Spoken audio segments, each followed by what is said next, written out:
you do it softly and gently? Welcome to the regular freeholding meeting being held on Wednesday, September 12th, 2018 at 6 o'clock p.m. Could I have a roll call, please? Freeholder Graham, absent. Freeholder Lazaro, Present. Freeholder Patillo, Freeholder Director Rose, Present. Freeholder Yardley. Here. We all stand for a moment of silence and salute to the flag, please.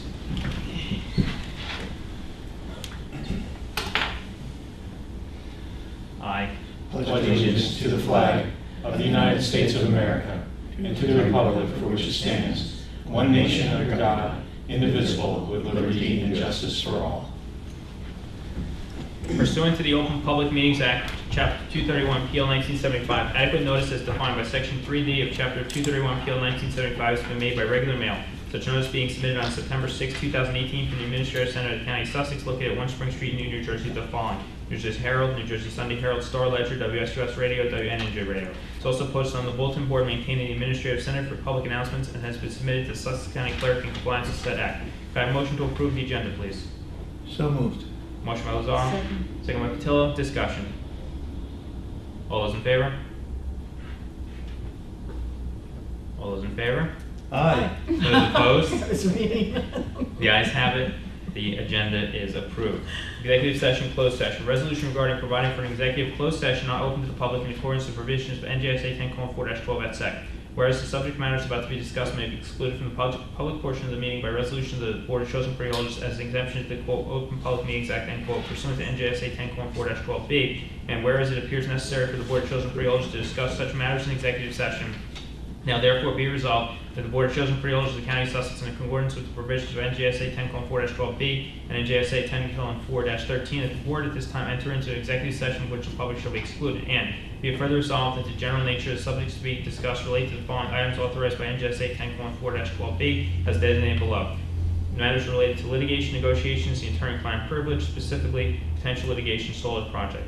Be it further resolved that the deliberations conducted in closed sessions may be disclosed to the public upon the determination of the Sussex County Board of Chosen Freeholders is provided by law that the public interest will no longer be served by such confidentiality, and be it further resolved that upon completion of the business for which the Board has entered into the public session, executive session, the Board shall reconvene and resume its meeting open to the public.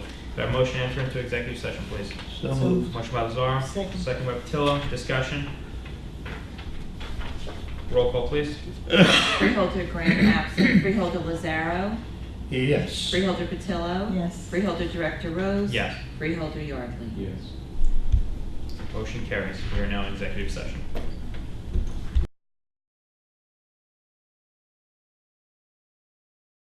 Can I have a motion to return from executive session and return to the regular order business? So Motion by Patillo, check. second by Lazaro. Discussion. Roll call, please. Freeholder Graham, Here. Freeholder Lazaro, Here. Freeholder Patillo, Freeholder Director Rose, Yes. Freeholder Yardley. Please let the record reflect that George Graham entered the meeting at 6:06 p.m. Proclamations, certificates, presentations. I have a proclamation recognizing Ernie Koza, proclamation recognizing Girl Scouts Bronze Award, 18 Girl Scouts, proclamation recognizing Sussex County Municipal Alliance Volunteer of the Year, and a proclamation recognizing the Department. Can I have a motion to accept those proclamations? Make motion. Motion by Graham, second by Patillo. Discussion. All those in favor? Aye. Those opposed? The ayes have it. The proclamations are declared.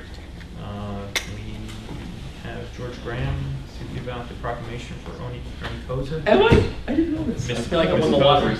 There's the first one on the end. I'm sorry. Did He's you make right. a mistake? I just dropped it on him.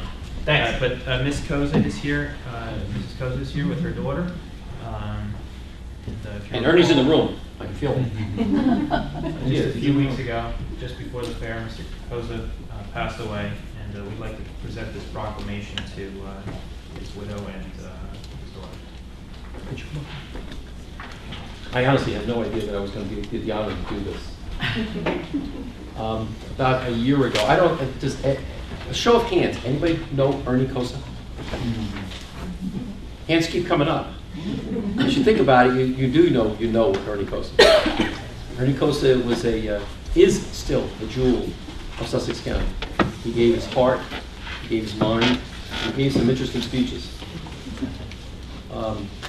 We were proud to be able to name the county building at the fairgrounds for Ernie. Was it 2 years ago? Yeah. 2 years ago. And because he spent so much time there, we figured we might as well name the place for him because he was there every single year. Ernie believed in the better parts of man. He believed in, as a chaplain and as a human being, he believed in what made people better, working together and communicating with each other. And more than anything else, he was a friendly person. And he had to be because of you, because I met you. So that's where it came from. I was very upset when he did pass, but God bless him. How many years? How old was he? He was 96. 96. I wouldn't go down to Atlantic City and place a bet on me being 96. I'm going to read this. I don't like whereases, so I'm just going to cut all those out. That's a good idea. Good. The Reverend Ernie Cosa, best known as Ernie, passed away peacefully at home at the age of 96. It was right here if I had known this over on July 31st, 2018, while surrounded by his loving family. Reverend Cosa attended Bloomfield Academy, graduated from Bloomfield College in 1945 and Bloomfield Seminary in 1948, and later he earned his MBA degree from Syracuse University. In October of 1952, I'm going to just call him Ernie, entered the U.S. Army as a chaplain where he served his country 20 years during the Korean and Vietnam Wars. Ernie touched the lives of countless soldiers who lay wounded and dying overseas, and a myriad more people in his adopted home of Sussex County. He touched them. Through his 15-year friendship with John Harrigan, they were dedicated to veterans issues and had a vision for Veterans Cemetery in Sussex County, which became a reality in 2015 with the dedication of the Northern New Jersey Memorial Cemetery located in Sparta. During a November of 2015 public engagement at the Sussex County Annual Salute to Military Veterans, Ernie said his role as a wartime chaplain was to advise the puzzled, comfort the wounded and troubled, aid the distressed, and listen to the problems of servicemen and servicewomen who feel that they have been treated unfairly. Another passion of Ernie's was the Sussex County Farm and Horse Show, where for 40 years he was a permanent fixture, graciously volunteering his time and welcoming people to the county. He welcomed me many a time. And he also said, we need some more something. Which in 2017, the county building was named in his honor. Kathy Farwell, who worked with him at the fair, described Ernie as a sweet soul, a gentle man, and someone who worried about his wife of 63 years, but never about himself. Now, therefore, be it resolved that the Sussex County Board of Chosen Freeholders hereby recognize and honor Reverend Ernest M. Cosa's commitment and dedication to serving the veterans and entire Sussex County community by order of the Board of Chosen Freeholders, Jonathan Rose, Director, Sylvia Patillo, Deputy Director, Herb Yardley, Carl Lazaro, George Graham, Freeholders. Thank you so much. Thank you.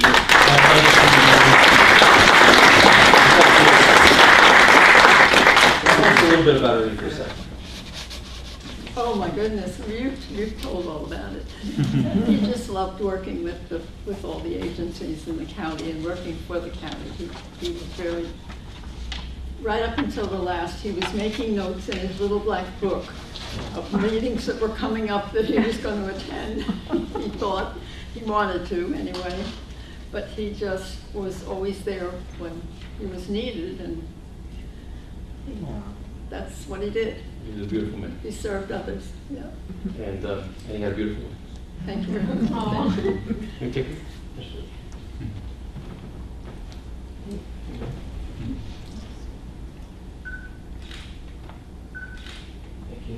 My son would have been here, but he's at the hospital. His wife's brother has cancer, and he's having a hard time, so he's still at the hospital. So, thank you very much. Thank you.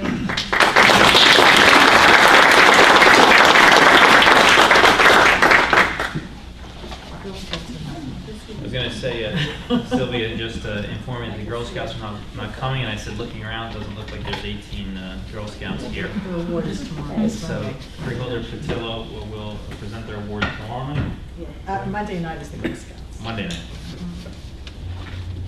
Now, if I could call Sylvia Patillo and Nick Louisi up to give an award for the Sussex County Municipal Volunteer Alliance Volunteer of the Year to John Young. Valerie Quinn, come on up. Why am I coming up? What did I do? Because you coordinate. I'm always in trouble. It takes a whole group to do this. This is an honor for me because I've known John since I was about 3 years old. Plus he was on our council for so many years and is still on council. It's the man that has the time to do everything for everybody. If you ever meet that type of person, no matter what you ask John to do or don't ask him to do, he's doing it. That's why he's receiving this award, and it's well deserved. Whereas every community in Sussex County has the opportunity to participate in the Municipal Alliance program, and whereas there are 11 active municipal alliances representing 22 of the 24 communities in Sussex County, and whereas the Governor's Council on Alcoholism and Drug Abuse has recognized individuals throughout the state for their commitment to the success of the Municipal Alliance program through their voluntary efforts, and whereas the Sussex County Department of Health and Human Services, the County Alliance Steering Subcommittees, and the local Advisory Council on Alcoholism and Drug Abuse, LACADA, have recognized John Young of the Apacon Municipal Alliance as the 2018 Sussex County Municipal Alliance Volunteer of the Year due to his outstanding dedication, enthusiasm, project initiation and implementation, collaboration, and leadership. Now therefore be it resolved that the Sussex County Board of Chosen Freeholders do hereby proclaim that John Young be recognized as the Sussex County Municipal Alliance Volunteer of the Year by order of the Board of Chosen Freeholders, Jonathan Rose, Freeholder Director, myself, Deputy Director, George F. Graham, Freeholder, Herbert Yarby, Freeholder, and Carl Lazaro, Freeholder. Congratulations.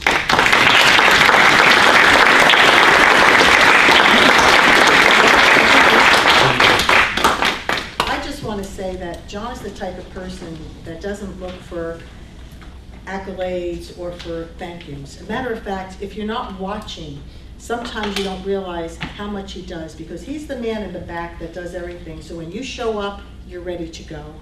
And it's rare that he ever gets complimented or the thank you. Sometimes we just know John is going to be there and doing it. You know, he's just made it so easy for us. And it's so wonderful today that Valerie, who is the head of our alliance in Apacon, actually nominated him. And Nick also has worked with him because he does such a wonderful job, and he's done it for years. He's been with the Warriors for 35 years as the general manager. He does everything. He gives his time to the council, and I'm always amazed that he has the time within 24 hours to do all that he does. So it's my honor and privilege to be here tonight to honor you, John, because you really deserved it, and you've deserved it for years. And I'm so happy that you received that award. Thank you, Valerie. Thank you. Hi, I'm Nick Louisi, the Alliance Coordinator for the county. I was going to say a few things about John's nomination and the award, but I think it would probably be best if I just read what Val wrote about him in her nomination document. So just bear with me a second here. I have it all set to go. And this is what Val has to say.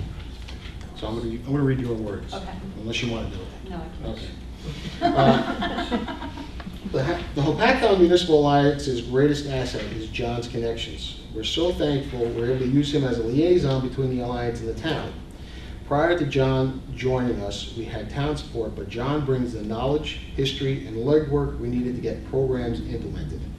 It's easy for people to come to meetings and bombard ideas out, but John takes the reins, rolls up his sleeves, and works hard getting things done.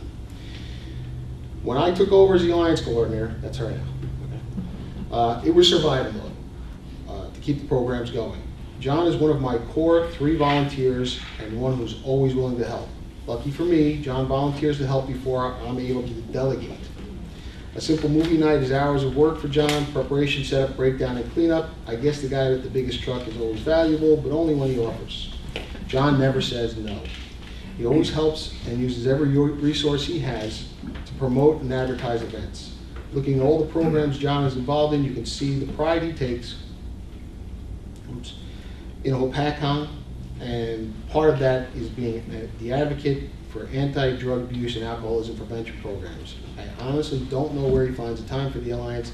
However, I can honestly say there's no possible way I've been able to keep the programs running the past 2 years without John Young, and that's from Val. And that kind of helped us, make the decision to honor John for his help with the Black Alliance. It's well deserved. Thank you. Thank you. Thanks, Jim. Thank you. Very much. Thank you very much. Hope we get a picture now? Yeah, picture.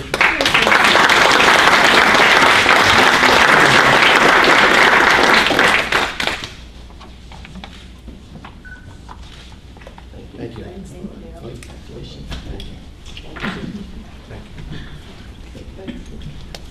Congratulations. Thank you. You're very welcome. Thank you, sir. All true.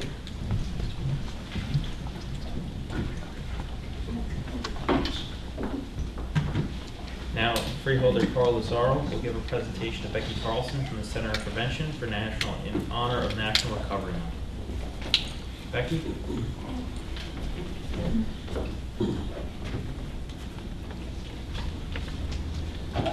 This is one of those recognitions you wish you didn't have to do. But as long as we have a society, we're going to have people who abuse things in society. I've been involved in the addiction world since 1967. And substances have gotten more sophisticated over the years. Addiction is quicker, easier. You can get addicted like that. And long after these folks have gone, addiction will still be with us. Because as long as there's substances to abuse, there will be people that abuse them. And I guess alcohol is the most obvious and the most easily available and readily available to abuse. These folks have a daunting task before them to continue to provide rehabilitation, treatment, intervention, family counseling. There's a whole host of things, because when you have an abuser in the middle of a group, the whole group is effective. The family, the extended family, the children, everybody has a part of the system. So it's not just taking care of the person who abuses the substance, but it's ministering to all the people around that person. And perhaps that's even more difficult. And recovery is not easy. Failure is much easier than success in that business, correct? So these people deserve a well-earned respect and applause for the hard work that they do, because they go home at night looking back at their failures rather than at their successes, because so many people don't make it, and those are the ones you worry about. You're glad for the ones that make it, but for the ones that don't, you wonder whatever happened to them, where they're going. Will I see them again? Can I help them the next time I see them? So we applaud and laud the hard work that you do. And whereas behavioral health is an essential part of health and one's overall wellness, and whereas prevention of mental health and substance abuse disorders works treatment is effective and people recover in our area around the nation, and whereas preventing and overcoming mental health and substance abuse disorders is essential to achieving healthy lifestyles, both physically and emotionally, and whereas we must encourage relatives and friends of people with mental health and substance abuse disorders to implement preventive measures, recognize the signs of a problem, and guide those in need to appropriate treatment and recovery support services.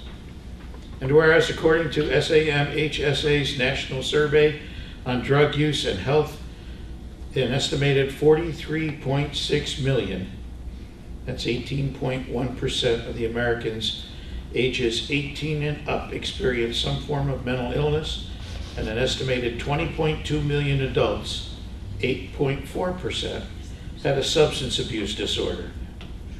Of these, 7.9 million people had both a mental disorder and a substance use disorder, also known as co-occurring mental health and substance abuse disorders.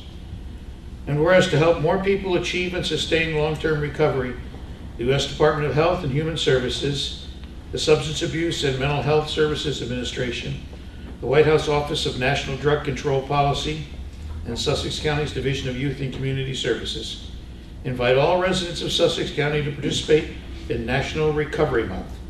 Now therefore be it resolved that the Sussex County Board of Chosen Freeholders do hereby proclaim the month of September 2018 as National Recovery Month. Be it further resolved in Sussex County, New Jersey, we call upon the people of our county to observe this month with appropriate programs, activities, and ceremonies to support this year's Recovery Month theme. Join the Voices for Recovery. Invest in health, home, purpose, and community. By order of the Board of Chosen Freeholders, Jonathan Rose, Director, Sylvia Patillo, Deputy Director, George Graham, Herb Yardley, and Carl Lazaro, Freeholder. Thank you for the work that you do. And if you'd like to take a minute and say a word, please feel free to do so. Thank you so much. Could I ask Nick and Cindy to come up here with us to join us with this proclamation? Because I want to say that we thank you for this proclamation and for this recognition of what's happening in our county. And we're really proud to say that there is a lot happening in Sussex County around recovery. And right now, I just left a meeting at the Recovery Community Center over in Andover, and when that ends at 7, there is another meeting starting there after that. The community center that we have over there is active, vibrant, and full of a lot of different activities. And in part, that is to Chapter 51 dollars that we get through the county, so we thank you for that support. It's been now, this is the 4th year that we've been getting that funding, and we use it wisely and well to really bring great programs to the community. And Anne Marie last year we identified at our agency, we had a pillar for treatment and for prevention, and we added a pillar for recovery supports. And Anne Marie is our Director of Recovery Supports and active with a group of people over there. They're staffed there every day. Even on weekends we have programs going on. So I encourage people to go to the website and find out what's happening in our community, but there's a lot of work that's being done around recovery. So we thank all of you, and we thank you very much for this recognition for all the people and their families working towards recovery. Thank you for the hard work you do. Thank you.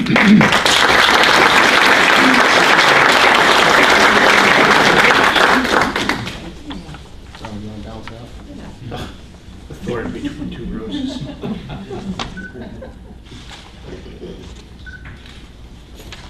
Thank you. Thank you.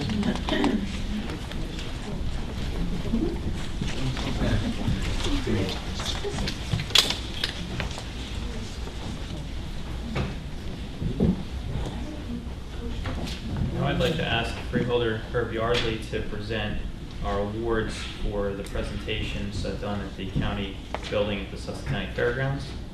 Frankfurt received first place, Municipal Clerk Patty Bousseau, and Zoning Officer Sharon Tafaro. Are you here? Come up for Herb. And in second place, Stan Hope was the runner-up, Municipal Clerk Ellen Horak, and Deputy Clerk Linda Chura.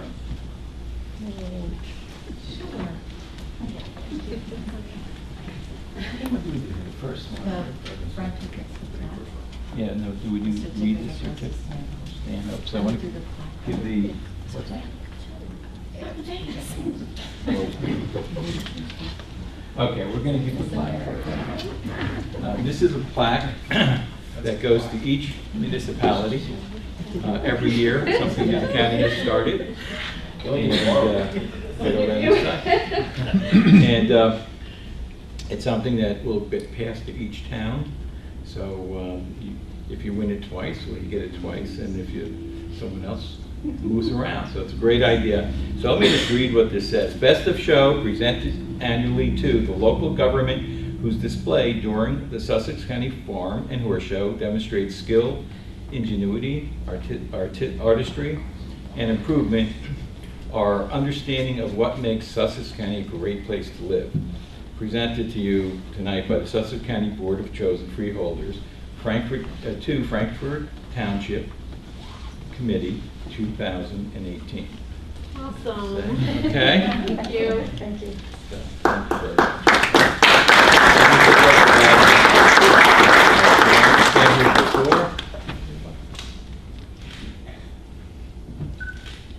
okay, Can I make a quick statement? Sure. Okay, Sharon and I have a combined 32 years with Frankfurt, which is impossible to believe, but we do. Sharon has been trying to get the first place ribbon for this for years, and she has put her heart and soul into it. It may seem trivial, a display, but she is so proud of the town she works for and the place she lives, the place she calls home. So this year I said to her, that's it, hands off, I'm done with agendas, I'm done with everything, I'm helping you get this. So instead of putting the committee's fires out for 6 months, I decided to help her, and we came up with an idea, and we got it. So congratulations, Well, Sharon, you deserve it. Congratulations. Good job.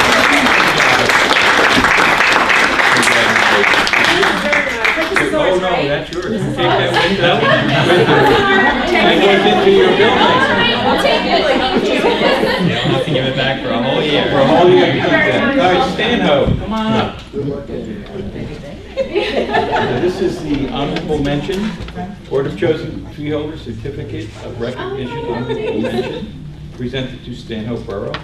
As a runner-up for Best of Show to the government whose display during the Sussex County Farm and Horse Show demonstrated skill, ingenuity, artistry, and improvement of understanding of what makes Sussex County a great place to live. By order of the Board of Chosen Freeholders, Director Jonathan Rose, Sylvia Patillo, Deputy Director George Graham, Herb Yardley, and Carl Lazaro Freeholders. Thank you very much for coming tonight. This is a great privilege for me to do this. You want to grab the picture? Come on over here.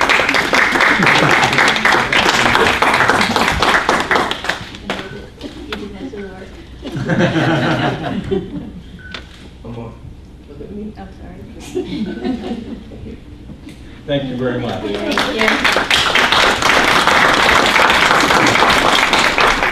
Thank you. Thank you to everyone who produced those displays at the fair. We know it takes a lot of time, and we really appreciate it.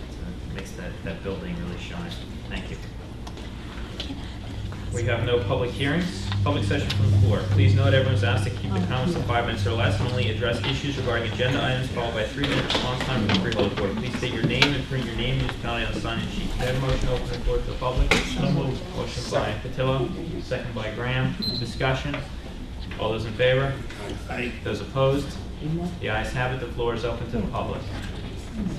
And speak on anything on the agenda.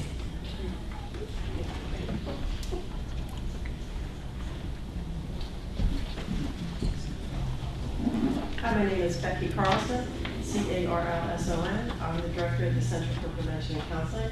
And I just wanted to tell you a little story. Back in 2010, there was 5 young people up in Vernon from the recent graduating class that overdosed and died due to heroin. A few months after this happened, the town was still grieving and still in shock. And they called us and a few other people to have a meeting up there to talk about what had happened and what they could do going forward, because they really saw the need to address the issue that you're seeing with heroin. So after a few meetings, this group of committed key stakeholders in the community, which was from the local government, from the municipal alliance, from the schools, parents, youth, it was really a wide group of different people, different sectors, met. We decided to help them apply for one of the drug-free community grants, which is the grant that we've had at our agency for 10 years with the County Coalition, the Coalition for Healthy and Safe Communities we had for 10 years.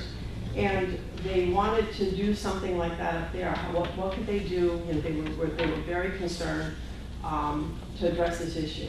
So we formed this coalition, we started meeting, and we were collecting data and working to apply for this grant. So it was a really exciting day when we finally got all the data together and all met, and we're looking to plot out the data to see what we were going to address, because you had to pick 2 drugs for this grant to address. It was to reduce substance use amongst our adolescents and to create a community coalition. So everybody assumed, because of the overdose deaths and because of the problems we were seeing around the county at that time too, that it was going to be heroin that we were going to address. But lo and behold, when we looked at the numbers, the 2 drugs that we determined everybody unanimously that had to be addressed were alcohol with underage drinking and marijuana. And why that? That was what all the data, all the information when we did key informant interviews, when we did focus groups with our adolescents. Those were the two drugs they said we needed to address. So we did. And so why do I tell you that? It's really important that we all understand about these two drugs, but particularly right now because the legalization of marijuana is on the agenda here in New Jersey. So we just want people to get educated, to really understand what the issue is, and to understand the concerns we have about, we're in the middle of an opioid epidemic and we want to legalize the drug.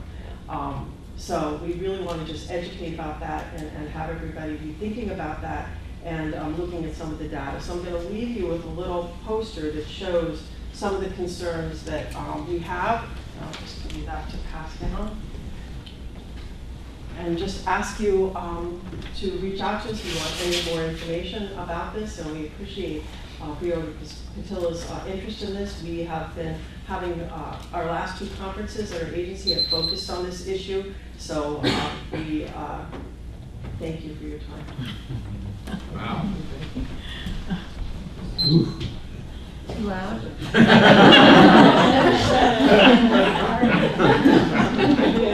Oh, me, I should. It does the job. That was good. I like it. Good evening, ladies and gentlemen. Nick Moise, Sussex County Municipal Alliance Coordinator and Alcoholism and Drug Abuse Director. I'm aware of the resolution on your agenda tonight. I've been working on the legalization of marijuana and some of the issues related to legalization of marijuana since I heard that it was going to be presented in New Jersey. And for me, to get information and data kind of helps lead the decision-making process. So I looked at Colorado, and I get information from Colorado. I've actually gotten information and done a program about the impact of legalization in Colorado. We did that about 2 years ago. And Karen Robert, our administrator, asked me to give you some information tonight, which I just happened to pick up today. So this is data coming from the High Intensity Drug Trafficking Association of the Rocky Mountains, which covers the area of Colorado and other states. And they look at drug trends that occur and enforcement of illegal drug activity and legal drug activity now that marijuana has been legalized.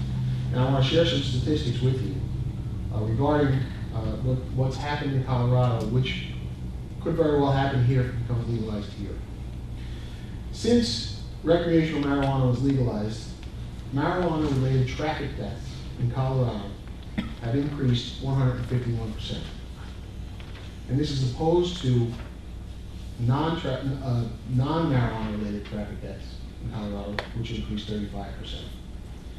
Since it was legalized, traffic deaths involving drivers who tested positive for marijuana more than doubled from 55 in 2013 to 138 in 2017. Those are drivers killed who were found to be under the influence of marijuana. This means that one person every 2.5 days dies with marijuana in their system, as opposed to one person every 6.5 days before legalization. It increased, the percentage of all Colorado traffic deaths that were marijuana related increased from 11.43% in 2013 to 21.3% in 2017. Now, when we look at marijuana use, there are a couple of things we look at when we discuss marijuana use. We do a past month marijuana survey. And in Colorado, the past month usage showed a 45% increase of survey recipients, respondents, over 3 years than before legalization, 45% increase. Now this is the one that bothers me the most, because they're going to say marijuana is not going to be legal for anybody under 21. And it's not legal for anybody under 21 in Colorado. Colorado past month marijuana use for people aged 12 and over is third in the United States and 85% higher than the national average. Emergency department visits related to marijuana increased 52% since legalization happened. That's emergency department visits. Hospitalizations increased 148% since legalization occurred. on the black market, and there is still a black market in Colorado. Their task force had conducted 144 investigations, resulting in 239 felony arrests, 7.3 tons of marijuana seized, 43,949 marijuana plants seized, and 24 different states to which marijuana was being sent in Colorado. Highway seizures in Colorado increased 39%, from an average of 242 seizures before legalization to an average of 336 seizures per year since legalization. And here's a good one. Marijuana being delivered by the United States mail from Colorado has increased 1,042% since legalization occurred. They're mailing it out of state and they get caught. The societal impact, they talked about the revenue that the state brought in. The revenue represents approximately 0.9% of the Colorado budget. Not the big windfall they thought they were going to get. Violent crime since legalization has increased 18.6%. Property crime has increased 8.3%. And in Colorado, 63% of the local jurisdictions have banned medical and recreational marijuana. So it's only available in 45% of the state. Those are some of those statistics. And finally, before my thing beeps. I just needed it. I hadn't heard it. I needed it. Okay, real quick. As of June 2017, I love this one. There were 491 retail marijuana stores in the state of Colorado, compared to 392 Starbucks and 208 McDonald's. Okay? If you want to talk about statistics, this is what's going on in a place where it's legalized. And I'll be happy to get you more statistics on other places where it's legalized. But I think this shows you a good picture of what would happen if legalization happened there. Thank you very much. People are wising up to the danger of McDonald's. Yeah, well, And the combination. See, that's one of the stats that I was confused about. Why do they have McDonald's? But that's something else. Can those go up on the website? Absolutely. It would be nice if maybe on the front of our website, drug information. Sure. You know, chart or I'll graphs. be happy to share it with the board.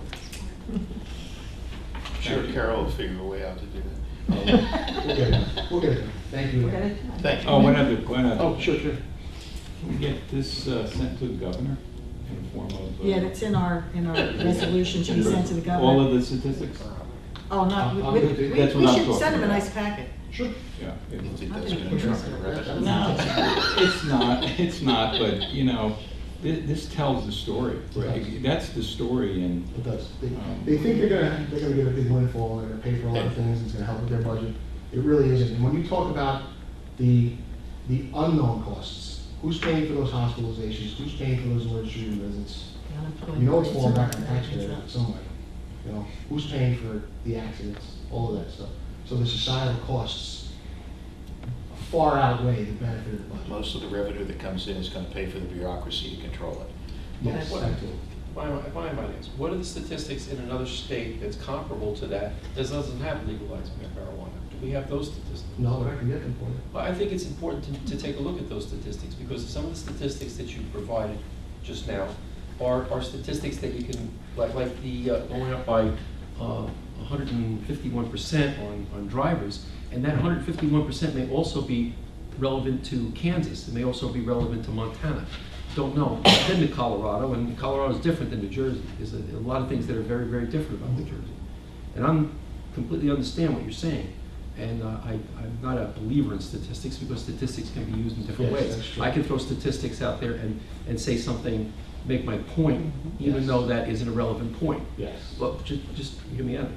My concern is that the cost of marijuana as it is right now, even with it being illegal in New Jersey, is something that is also a great burden, and we have no way of really dealing with it. Now, Becky, you know how I feel about the opiate addiction. A great deal of the problem with opiate addiction comes from opiates that have been prescribed by doctors. And I have had that in my family, and I've had it also in the elderly who have been prescribed fentanyl and have been addicted. I've had to sit and hold the hand of somebody who had to go through that, who never had the marijuana in their lives. My concern about us saying just no is that we're not looking into what the cost is of marijuana as it is right now. Now, Mayor Fulop is basically given a word that he's not going to go after low-use marijuana in the city of Jersey City. This is happening all around the country. Again, as we say just no, we don't have an alternate plan.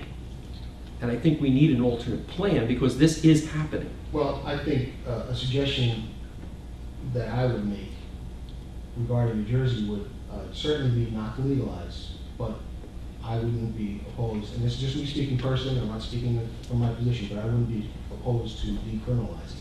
And that is what that... Making it a fine instead of... And that is a big part of my concerns here because I don't like hard edges when we're in a societal issue. Hard edges are, I'm against it, you're for it. And I'm not for it. Okay. But I'm just saying is I don't like the hard edges here because we're not solving a problem. Right. There is a problem here.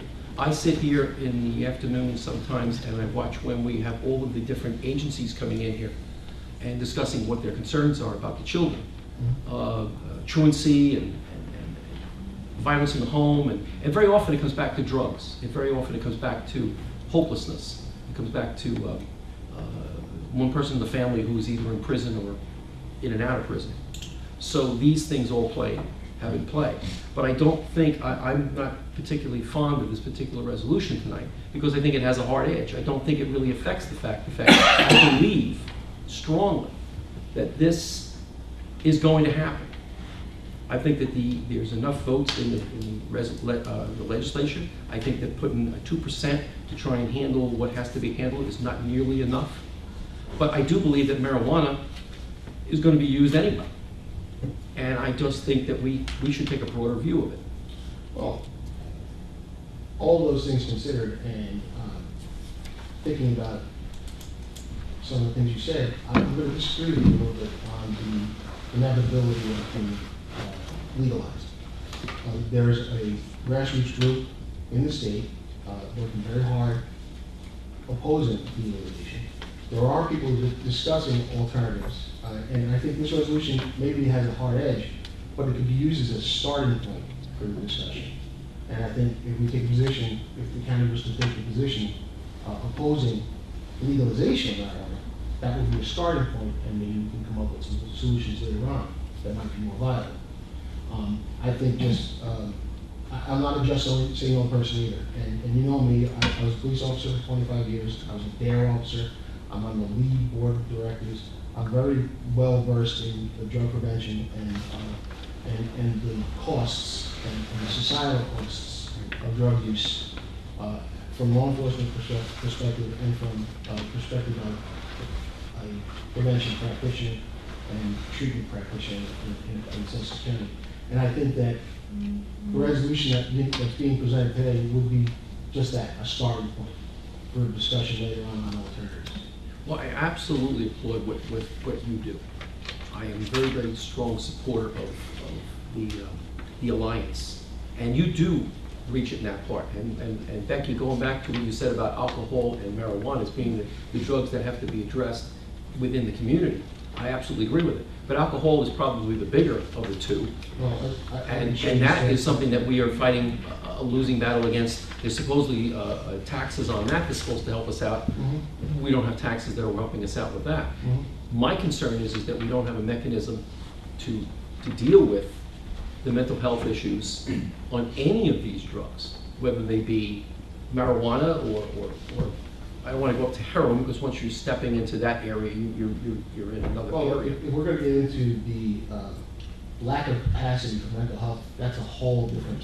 But it's the biggest part of Sussex County because I've worked with Carol Norbert and I've worked with others that are here and some that are not here in the fact that we are completely devoid of mental health support in the county. If we're going to put something in there about Sussex County, that's what I like to put in there. I like to put in there the fact that there's no way, even if you legalize it or you don't legalize it, we have no way of addressing it in Sussex County because we don't have the population, we don't have the base, and I'm getting too passionate about this, and I'm sorry. I don't mean to. We're gonna have what a you're large saying- discussion later. Okay, all right, then I just want to hit some of the things that you said. There's 3 issues associated with marijuana, and one is the medical marijuana, separate issues. Now they have separated the decriminalization, which is being handled by the courts and by the prosecutors. It's been separated. Now our resolution only speaks to the legalization of recreational marijuana. That's the only thing we're talking about. And we're looking at it from our county as a health and a wellness issue. And, you know, everybody has statistics, but I'm going to read something, a report from the National Institute on Drug Abuse. The use of marijuana can produce adverse physical, mental, emotional, and behavioral effects. It can impair short-term memory and judgment and distort perception. Because marijuana affects brain systems that are still maturing through young adulthood, is used by teens may have a negative effect on their development. And contrary to popular belief, it can be addictive. This is a legitimate report on the effects of mental health and physical health of this recreational drug. My son is in Colorado. I'm there 3 or 4 times a year. I was there the first day when they legalized this, and I watched what happened. And every time you go there, you read somebody's having a psychotic episode and they jump off the roof, or they shoot their wife, or a 4th grader picks up the drug and takes it to school. It's the edibles are, when you look at the packaging, are definitely targeted for the youth. If you look at them, it's hard to distinguish the real and the one that has the marijuana in it. And that's done for the purpose of drawing and focusing and targeting that group. So there's nothing good that has come of this, and I think that's the point. Why would you bring another drug into the system that has all of these negative effects on the population? And today we get something from New Jersey League of Municipalities. New Jersey League is not supporting this. The New Jersey urban mayors are not supporting legalization because they know they've got enough drugs in the city. Do you need another legal drug? My concern is, you know, and I see this all the time, well, it's happening, so we give in. You know, there comes a point that you have to continue to fight. And you know, the last thing I want to hear, well, heroin epidemic, we can't get a hold of it, maybe we should legalize it, because that's what's coming next. No, you've got to stand against these things. These things are hurting the children, they're breaking up families. In Colorado, they're having trouble finding workers for construction because they have to have a CDL license, they can't pass the test. You've got more homelessness going on. The whole society is beginning to change. The big issue in the newspaper, because I just came back from Colorado, was all the cars being stolen and all the cars being broken into. So there's enforcement issues, and you have to have more police. People are getting now security systems for their homes. These things, they just, it's like a web. It just goes out and affects every part of society. And you really have to decide, is this what we want New Jersey to look like? But we have that in New Jersey now. That's But what's it's not, concerning. it's worse when it becomes You legalized. know, That's the problem. I think judging by this, we're gonna have a heated and. It's not heated. We'll All have, right, we're all let's on the say a same passionate page. We'll let it discussion go, in a yeah. little bit. Let's And I know get there are to other the people public. who Yeah, need to speak, so that I'm gonna won't let talk, them speak, and I'll be happy to give you more information, because it's right up here and I got it. Thank you. Anyone else from the public?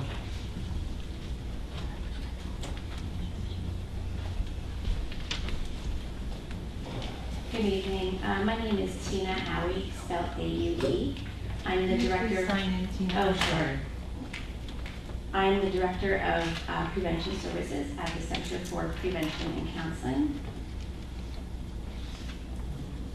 I'm also a Lafayette resident, and I'm a mom of 2 young children. I've been at the Center for Prevention and Counseling for 15 years. I love the work that I do because it affords me the opportunity to make an impact on the health and well-being of our Sussex County residents, and that includes our Sussex County kids as well. I'm here tonight to share some of the facts regarding today's marijuana, which is much different than the marijuana of the 80s and the 90s. At that time, the THC level, which is the active ingredient that gets a person high, was between 3 and 5%. Today's marijuana that's available is way different. It's between 15 and 17% THC. It also goes up to 60 to 90% THC when you take a look at the THC waxes, oils, and edibles. And those are some of the products that appeal to our young people, our young adults, and our high school and even our middle school age students. The oils and the waxes can be used in the vaporizers. It's undetectable. The edibles come in forms of chocolate candy bars and gummy bears, which are appealing to our young children and our teenagers. Marijuana use is addictive. 1 in 6 young adults become addicted. 1 in 9 people over the age of 21 become addicted as well. And we know that marijuana use starting in the teenage years for prolonged use of time negatively affects the development of the brain. My concern is that today we have kids as young as 6th grade that are using marijuana, and they are using the most potent marijuana that has ever been made available. And that's a scary thing. The brain develops into our mid-20s, and there's research, NIDA, NIH, CDC, all has the same research, that when kids use marijuana, they are affecting their brain and they're affecting the executive functioning that happens. They're negatively affecting all of the decision-making processes, the higher order thinking that needs to happen. Those effects are permanent. So if that person doesn't stop using marijuana before that area of the brain is fully developed, they're never going to be able to learn those processes. They're never going to be able to sit and think critically about a situation. And that's what our young people right now are up against. As a prevention specialist and a mom of 2 kids, the idea of making marijuana more accessible, easily to purchase or to get in Sussex County, really contradicts all of the efforts that a prevention specialist and really a parent has put into raising their child to be healthy, young, productive people. And so, to me, the thought of legalizing marijuana doesn't seem to be in the best interest of our young people who are really going to be our decision makers. They're not too far down the line. That's really what I wanted to share to you, the teenagers and the younger folks. Thank you very much. You made a very, very important point that the people who are 50 years old and older don't seem to remember that the stuff that was smoked back in 1967, this cross between oregano and whatever you picked up on the lawn, is not comparable to what's being put out there today and what will be put out there today when it is grown professionally and cultured professionally. It's a totally different substance. Exactly. It's no longer the marijuana of your grandfather. Not even close. And that's the thing that needs to be pointed out and stressed over and over and over again. Thank you. Thank you.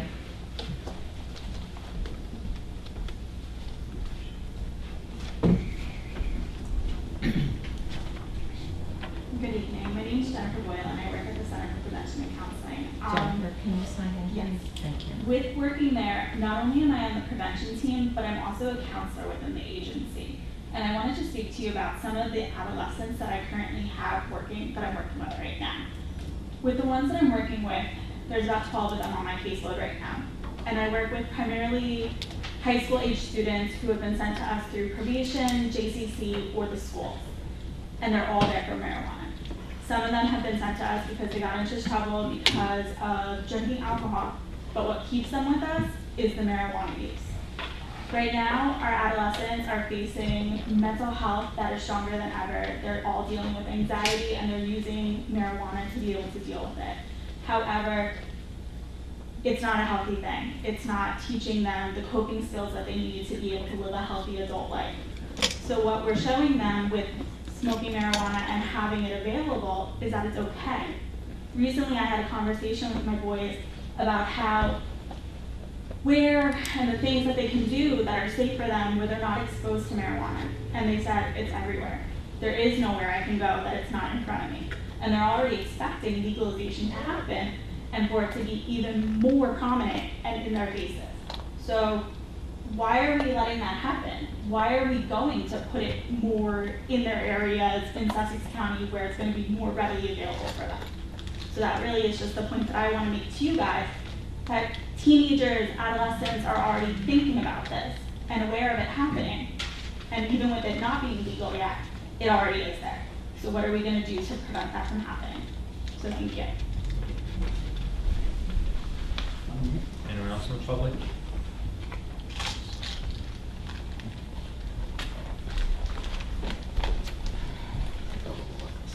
My name is Ashley Brown. I'm the coordinator for the Coalition for Healthy and Safe Communities of Sussex County, a program through the Center for Prevention and Counseling. And some of the points that I was going to address were kind of mentioned already, and that was kind of as individuals are under the impression that legalizing marijuana will help the economy. The rise of the high potency in marijuana has coincided with increases in Colorado's marijuana-related traffic fatalities, hospitalizations, and poisonings of children. And mentioning our children, specific to Sussex County, we conduct a pride survey with different high schools throughout Sussex County. And I do want to point out a few statistics that that these students have reported. That 16.1% of our seniors have used marijuana in the past 30 days.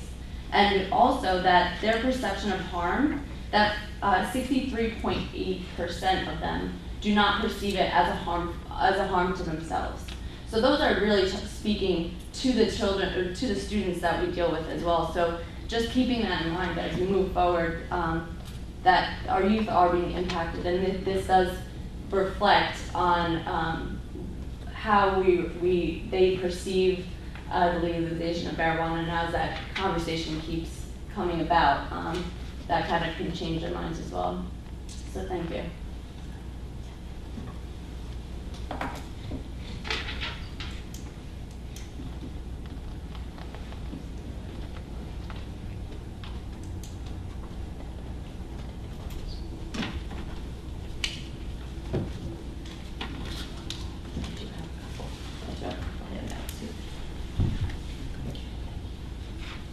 Good evening, I'm Elise McGockern, and I also work for the Center for Prevention and Counseling. I'm the Northern Regional Coordinator for Tobacco Free for Healthy New Jersey.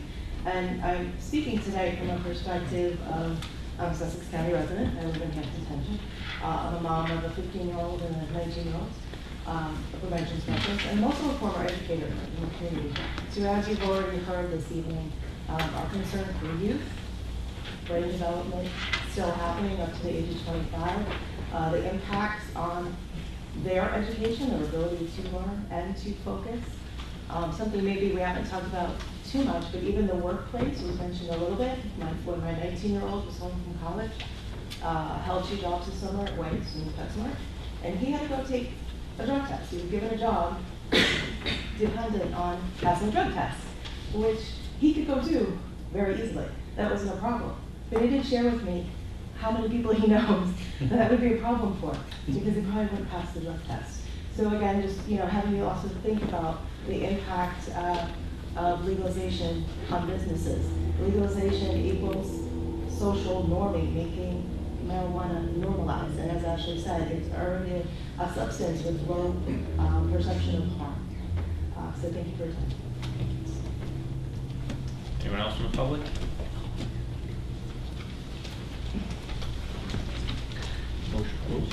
Hi, my name is Anne Marie Schaefer. I am also an employee at the Center for Prevention and Counseling for the last 8 years. Right now I work in recovery supports. I'm also a 33-year resident of Sussex County from Frankfort Township. I raised 2 sons in their 20s now. And I think that it is important to remember that legalization is actually attuned with commercialization, and we're talking about commercialization of another addictive product. And we do already have 2 in our society that are not reaping the benefits that taxes are promised. And it's interesting, I follow several, I do have a son who does live in Colorado now, and driving around there, looking out the window on highways, huge wrecks wrecks, and I'm like, oh my gosh, what is that? Oh, that's an accident. What we're seeing as far as reported and what is actually out there is actually happening, as you said. And I don't want to see that. Along with texting and drug use, it's just a dangerous place to be. So we are up against the commercialization of marijuana. We can change laws and policies surrounding marijuana use. We can decriminalize. We can do that differently. We can pump the brakes on the legalization of marijuana so that we are not proliferating another addictive industry that preys on young people to get users for life. And it is being done differently.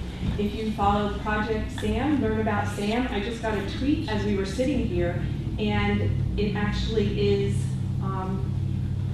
Smart Approaches to Marijuana. Just tweeted out this particular study that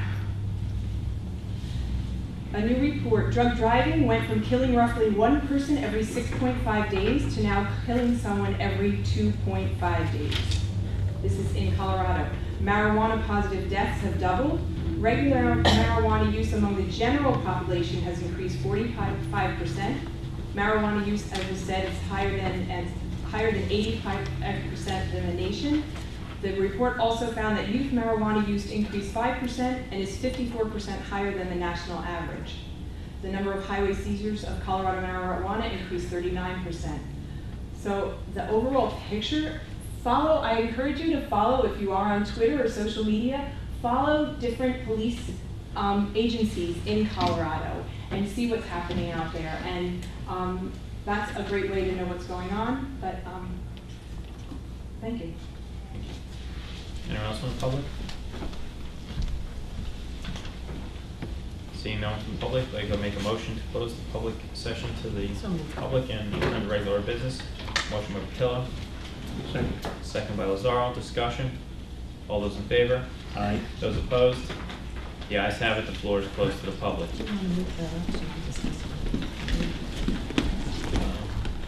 Will this go through freeholder comments?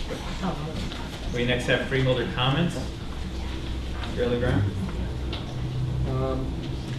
I just want to point out one of the most important things in our county is our transportation network.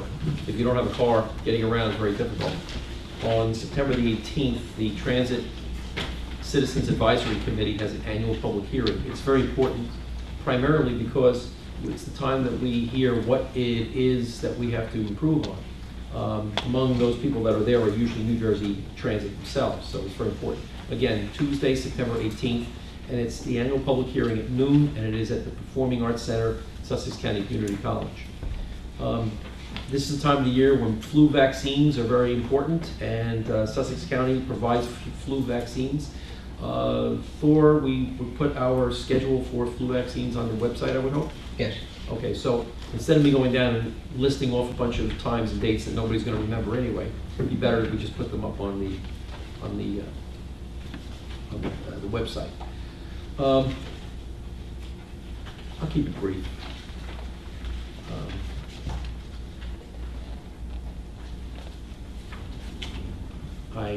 That's all. Thank you. Thank you, Freeholder. Freeholder Yardley. Just wanted to remind everybody that yesterday was 9/11, 17 years ago. And should all reflect on that. I'm sure everyone did yesterday, but 17 years ago, people attacked our country. And sometimes I wonder if we just forget about these things and become complacent. My son was in the military at the time, and we were trying to reach him. Something that we do need to remember, not just that, but all the people that were killed and emergency people, police and fire, rescue that went out, and remember them along with our veterans. Talk about our veterans. I was at the Veterans Picnic County puts on. It's a great event. I don't want to get melancholy, but sometimes you need to sit back and just reflect on how good we have it and what a good group of people we have in the military and all of our volunteers. So thank you. Is that it? Freeholder? Is that it? Yeah, that's exactly. Freeholder Lazar? I was appointed member of the Transparency Committee, which has met several times. We're in the process of coming up with a final report. One of the things that we found out is that Sussex County is very, very transparent. That almost everything is accessible and available through our websites and through our communications for anyone and everyone to easily get hold of. We had a recent freeholder meeting with many of the communities in town that came in to discuss their concerns. For a productive and an interesting meeting. North Jersey Transportation Authority meeting was this month, and there was several major emphasis on pedestrian safety.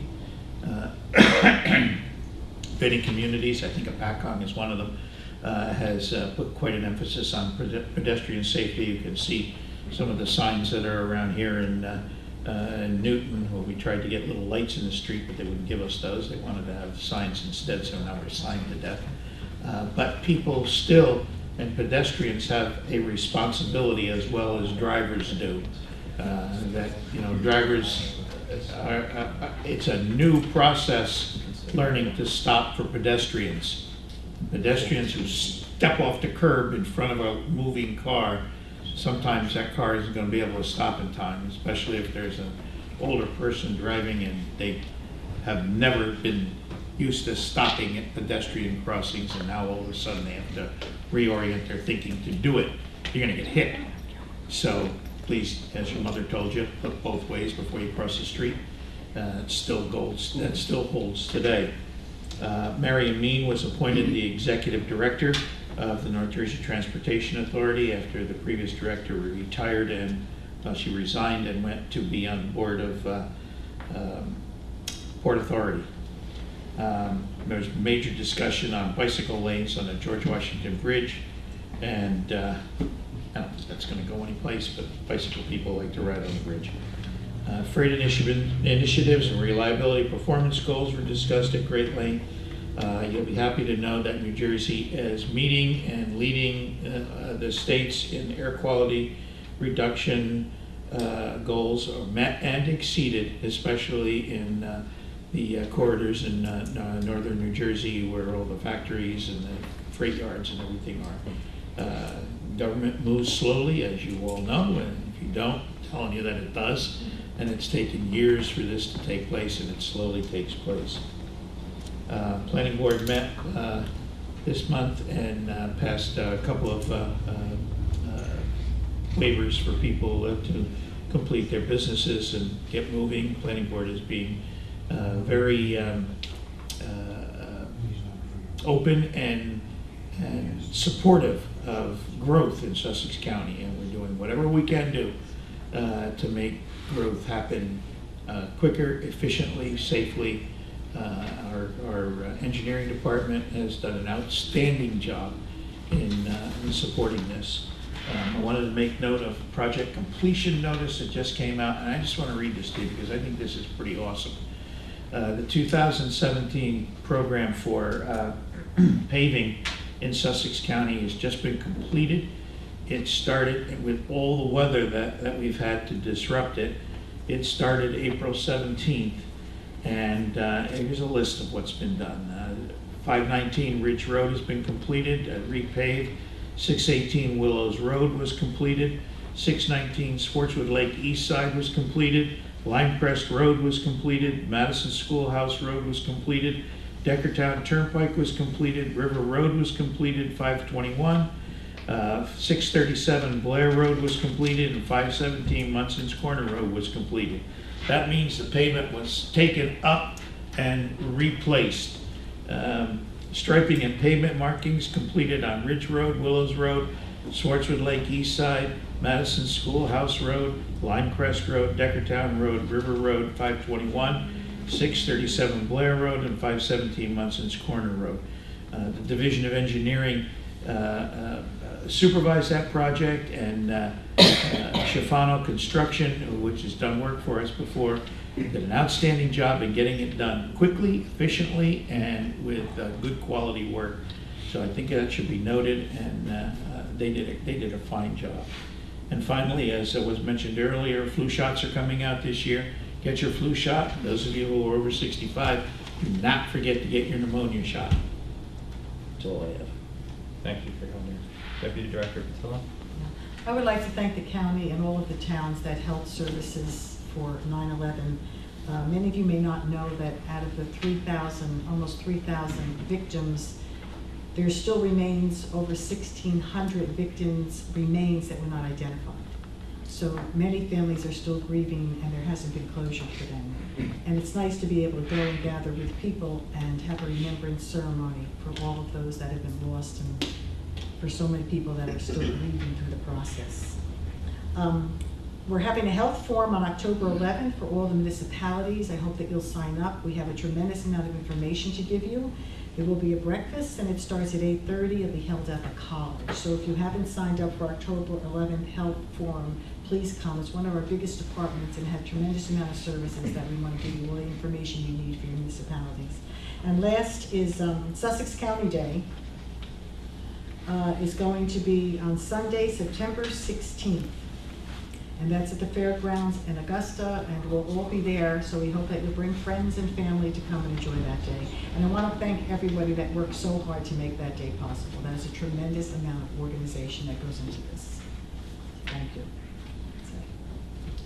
Thank you. Oh, yes.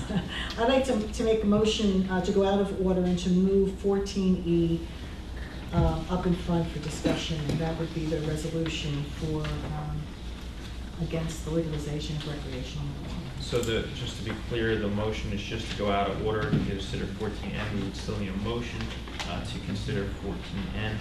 A motion by Patillo. Excuse me. In your report, did you want to mention that we had a meeting with the towns? I did. You did report that? Yeah. We had a meeting with the towns, and it went very well. All right, I missed that. Everybody brought their concerns. Okay. Is there a second to my motion? Second. Thank you. Motion by Patillo, second by Graham. Discussion. All those in favor? Aye. Those opposed? The ayes have it. We are now up to 14E, resolution regarding a resolution by the Sussex County Board of Chosen Freeholders expressing their opposition to the legalization of recreational marijuana by the state of New Jersey. Can I have a motion? I'll make it. Motion by Yardley. Second. Second by Graham. Discussion.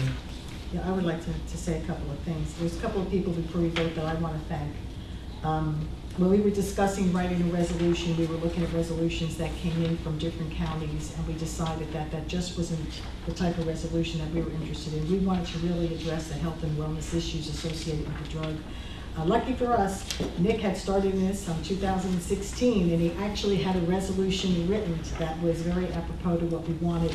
So we met with Becky Carlson and Tina and Ashley Brown, and we tweaked it, and that is the final copy of all of our thoughts and our concerns associated with this legalization issue.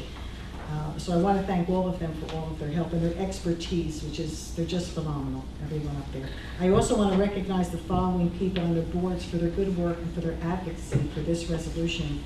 Carol Maverick from our Health and Human Services, Christine Florio, Cindy Armstrong from our Mental Health Administration, the Sussex County Mental Health Board, the local area council on drugs and alcohol, which is the CADA, and our PACADA, which are the providers for area council on drug and alcohol. Everyone were the advocates for this, and we greatly appreciate your support and all that you do to counter the effects of drug addiction in our county. And with that, I have nothing else to say. Thank you. I guess I will kick this off because I am one of very few people here that actually supports legalization of marijuana.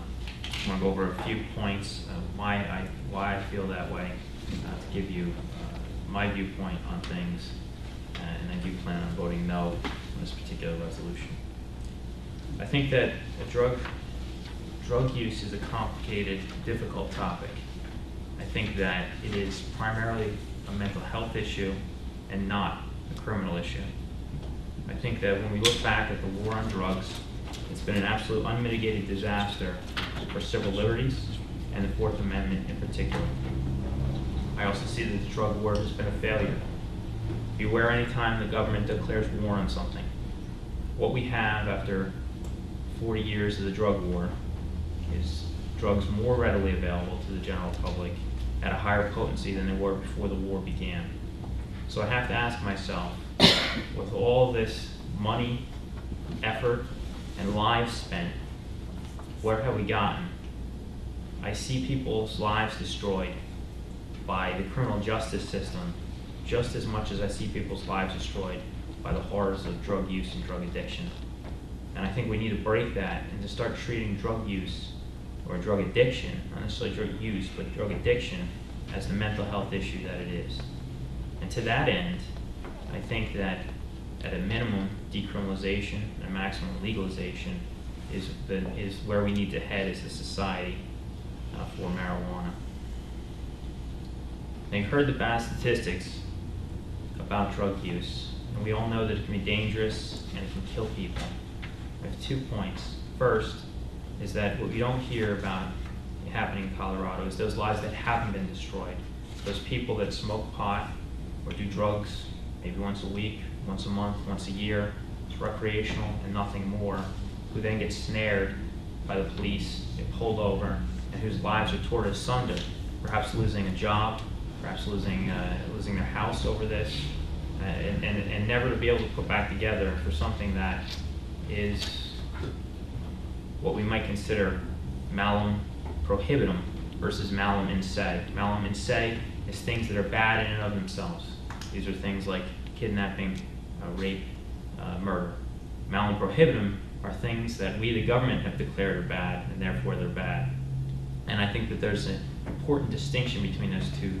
And in my mind, drug use is malum prohibitum, only bad because declared bad. Not drug abuse, that's different than drug use. I'll keep those things clear. So when looking at the totality of the evidence and with the understanding that freedom can be scary and freedom can be dangerous, I'm in favor of decriminalization at a minimum and legalization at a maximum.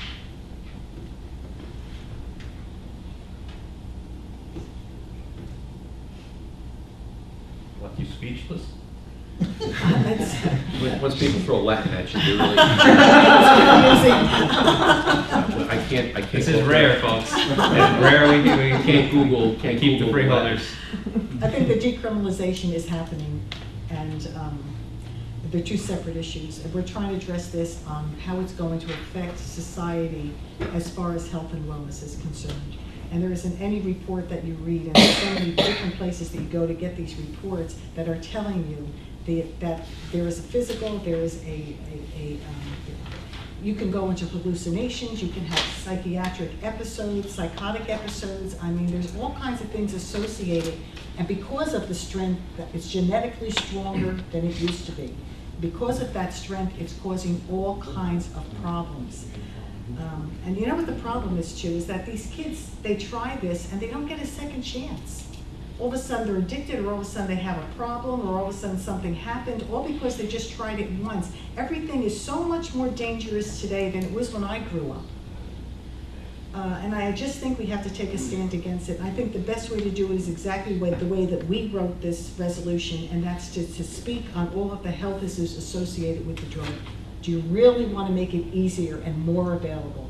Now, just to the important part of the resolution that Sylvia crafted, and thank you for your time and attention to getting this just right, and everyone out there who worked on this, I appreciate that, even though I am going to vote no on it, but I do appreciate the work and time put into it. But the important point here is now therefore be resolved that the Sussex County Board of Chosen Freeholders opposes any effort by the New Jersey legislature to legalize marijuana for recreational use. So that's the sort of, before that is the whereases, which are the perfunctory why we're doing it, and then the important thing is that if passed, on a pretty good accounting vote, so I think it will pass, the Sussex County Board of Chosen Freeholders will oppose any effort by the New Jersey legislature to legalize marijuana for recreational use. Also, I'd like to say, breathe deep. Take a nice, big, deep breath when you're smoking a joint.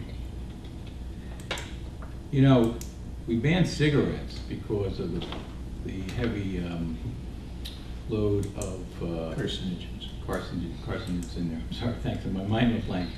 I don't know what's in the marijuana. I don't know what's going to be in the marijuana down the road, but we don't look at the health problems for that.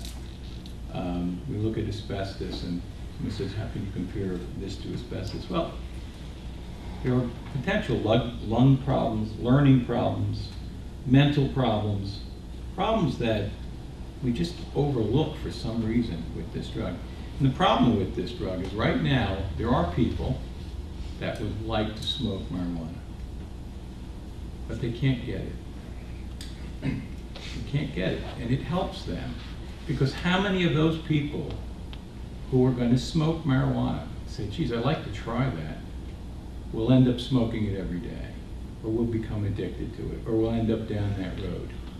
You know, I hear people telling me, well, we have alcohol, and alcohol's a problem, and you know, we didn't ban alcohol. Well, they did try to ban that, but it's apples and oranges. We're talking about something that will lead you to other harmful drugs, and I'm opposed to legalizing marijuana. I think that it will definitely get lower into the school systems. The black market marijuana will not go away, has not gone away in Denver. It's not going to go away here. It might even get worse because some of the marijuana is expensive, and some of the people on lower economic scale can't afford it. So you can still have that black market problem, you know. And I think we should be diligent and make sure that this does not become law. That's my opinion. Thank you. I'm going to oppose my friend over here. All the years that I've grown up with the situation, I see no need to validate another substance that alters one's mind. The philosophy that you can't have fun without getting stoned is relatively sick. There's no need for that. When we were in college, alcohol was the big thing. But if you had any brains, one drunken spree and hanging over the porcelain bus, wondering if your brains were going to come out next, you suddenly realized this was not a good idea, and I don't think I want to be here again. And then there were those who said, oh, I can handle that, I'll just keep doing it because it was fun getting there. If you've ever dealt with an alcoholic, they're probably the worst addicted people in the world to deal with because they become the sad sacks of the world. And it feels sorry. The drug addicts are now moving in that direction also, and they're even more difficult to treat than they were years ago, because the drug addict of the 60s that was on the street scrambling, selling tubes of a television was a fighter, and you could get them to fight for life. It's more difficult to get them to fight for life now because that stuff is so available. And it was interesting when I came up here in the 70s and started a drug treatment program. I had two particular young ladies that were in the program. One was a 15-year-old girl and one was a 22-year-old girl. And I lost track of them after the program was disbanded by the Freeholder board. I found them on Facebook not too long ago. A lot of work, a lot of hard work went into both. One girl is now a nursing supervisor in a hospital in Vermont, doing a marvelous job. Another girl is a musician in Florida. And both of them overcame it. It was interesting that they wrote back, thank you for helping me to see that this wasn't a good way to go. We don't need to have your mind altered to have fun. And that's a real problem. And I see that what New Jersey's doing, much different from what California did, is the quest for more money. You know, we can't control our spending habits, and now we want to get more money, but yet they don't realize that all the money that will be garnered from this will be used in the administration of it, and there won't be any left over. And we've kind of legitimatized a way of life that doesn't lead to anything productive. And I would think that we teach our young people all the way through what you do is productive and makes you a better person in society. And no one has yet been able to show me how the use of a mind-altering substance helps make you a better, productive member of society, whether you do it once or twice a month or just for fun. What does it do to make you a better contributing member of society? And no one has been able to tell me that. I'm sure someone will come up with it, but I haven't heard it yet. I would oppose this kind of thing, but I think that our current governor is more interested in trying to get some more money so he can fiddle it away on his friends, and he's not going to let this go by. It's a big money grab at the expense of people's lives and health.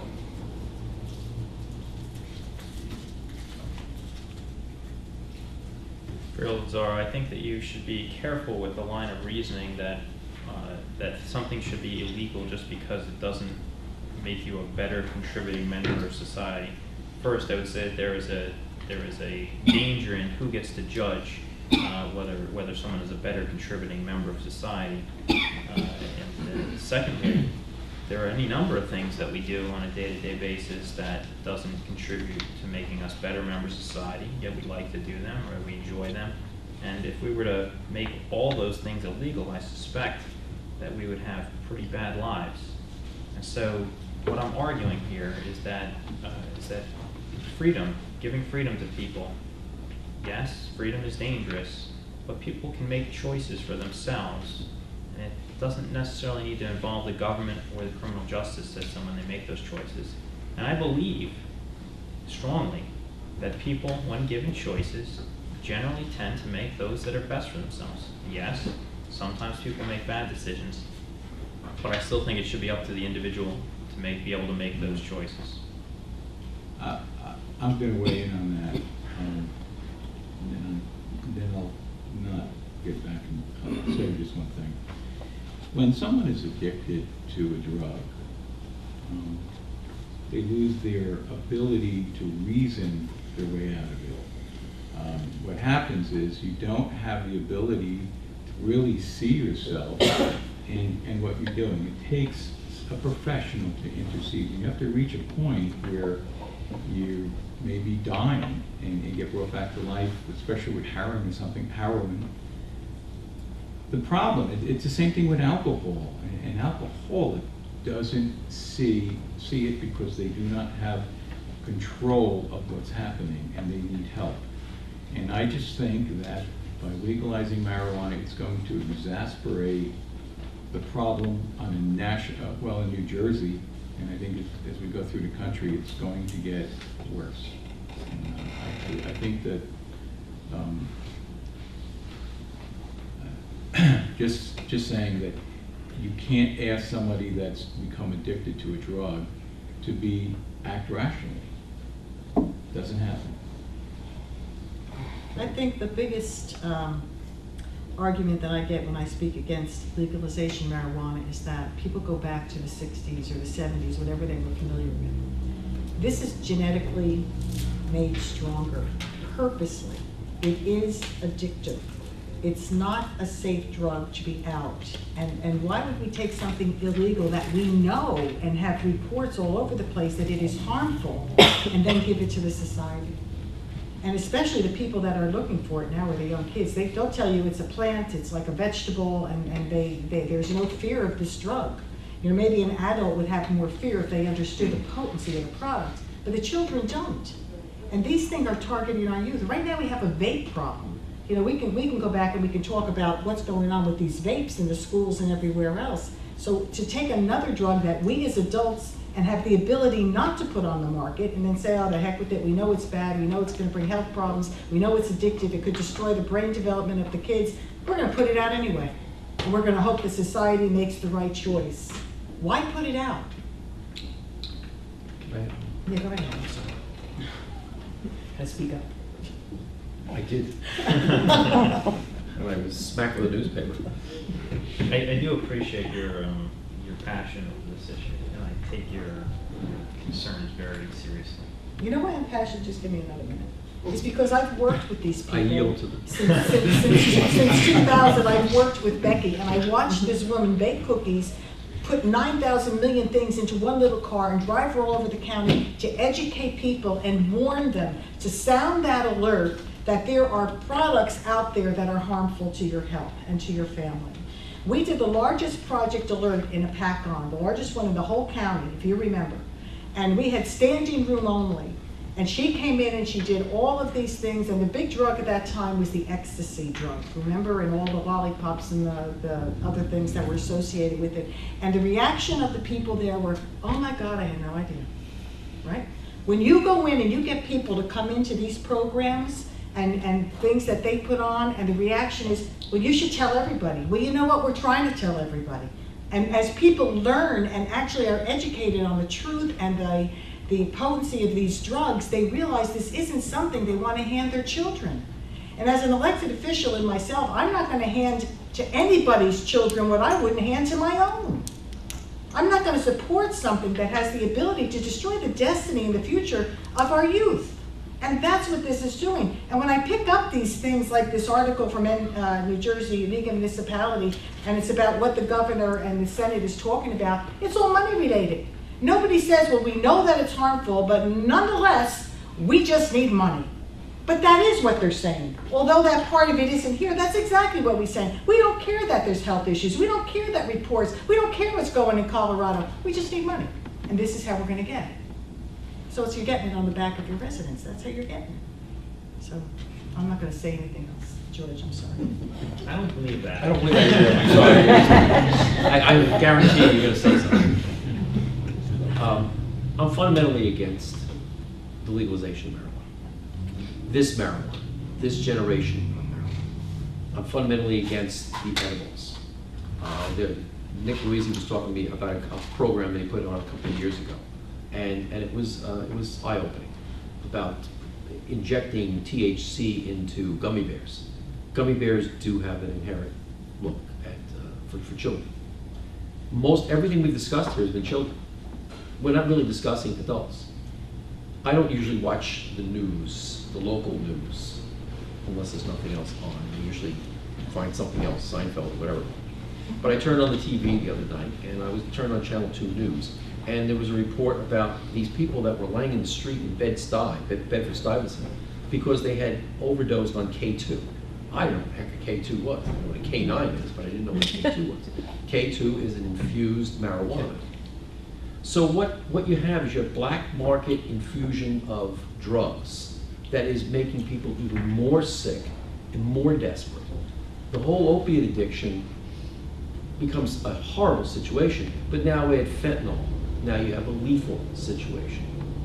My concerns here is that I share Mr. Rose's aversion to the war on drugs.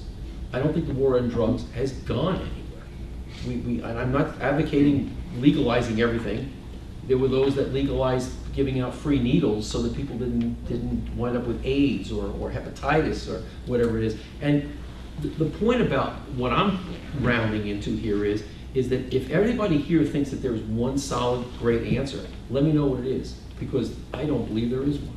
I believe we have combinations of ethical issues, moral issues, fear, and disengagement from the people who are really actually using these things.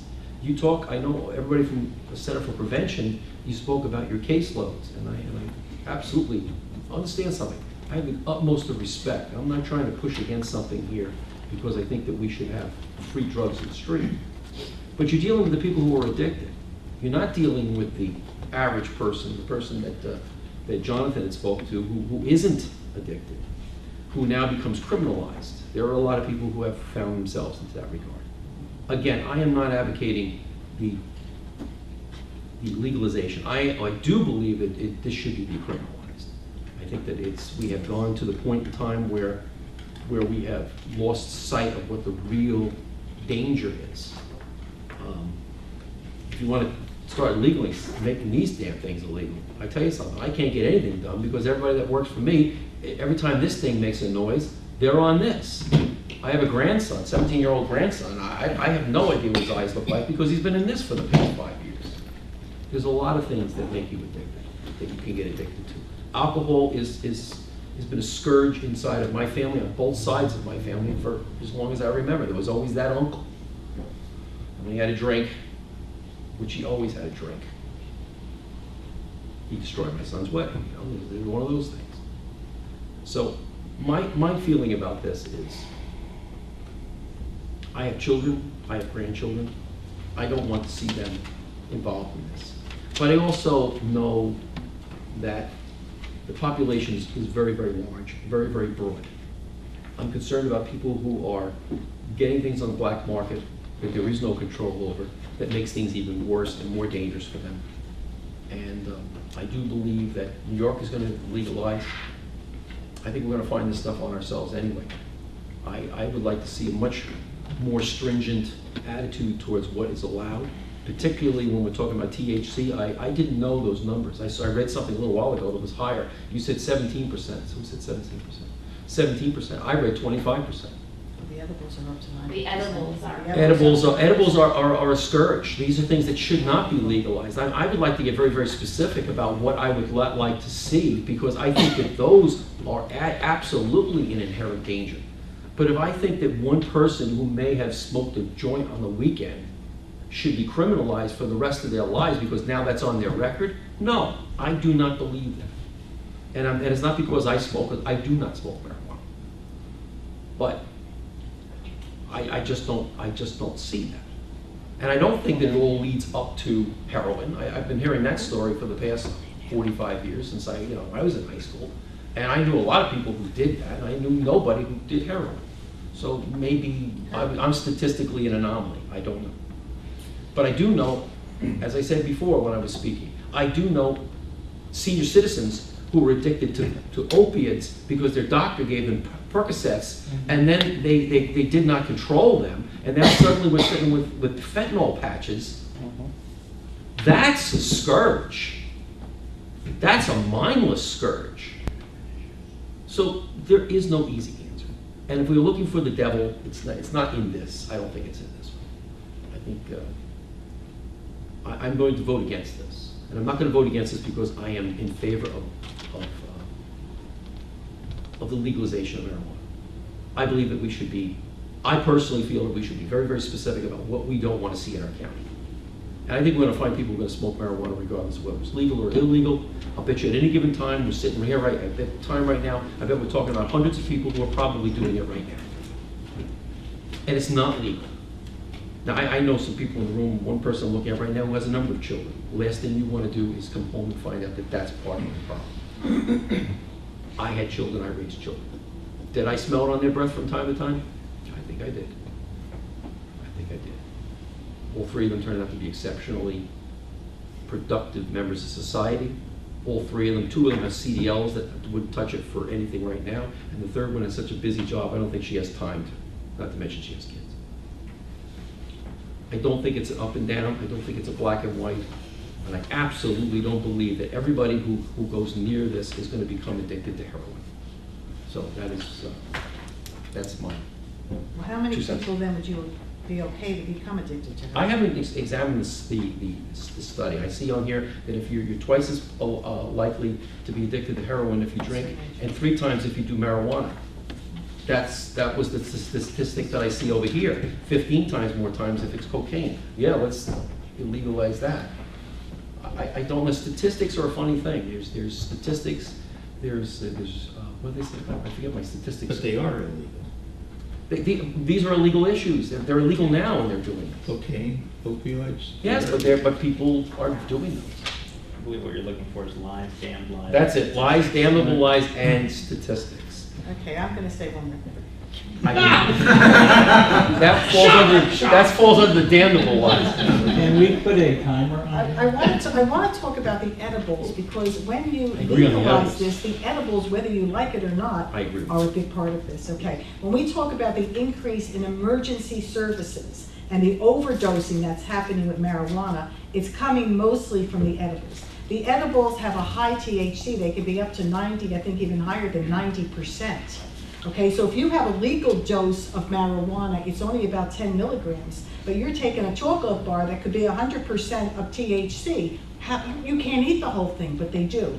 And the reason they eat it is because when they eat just half of it, it takes a long time going through the digestive system to get that high. So they think it's not potent enough, so they eat the rest of it, and the next thing you know, they're in the emergency ward. Some of them come out, some of them die. That's how you get the overdoses. It's from these edibles. And if you look at them, like I said, you can't distinguish which is the real product and which is the, I mean, you really have to start to read these things very closely because they're so similar in marketing, which is why they do that. But you know, when you talk about things like gummy bears or things that kids would just be a common type of thing around, it becomes dangerous even in the home. So no, you don't want people to become addicted, but people will become addicted. And I don't think that there is a certain amount that personally I'm comfortable with becoming addicted and say, well, only this certain amount will become addicted, so it's okay to put this out in the market. We know that it's addictive. We know that it causes all these problems. Why would we then, and we have no ability, I'm not saying that we have the ability to vote and have any power against this, but we have a voice. And I think when you look at all the people here that dedicated their lives to this and how hard they work, and we're sitting here and saying, well, you know, we don't think this is detrimental to society as you may think it is. I appreciate, you know, your opinion. I'm not trying to. The same here, Sylvia. It's just that I feel so strongly about this because we spend so many years working towards a point where we educate people that they understand how these things can change lives and can change lives quickly. And then here we're looking to put it back on the market. So, and does it happen to adults? Of course it happens.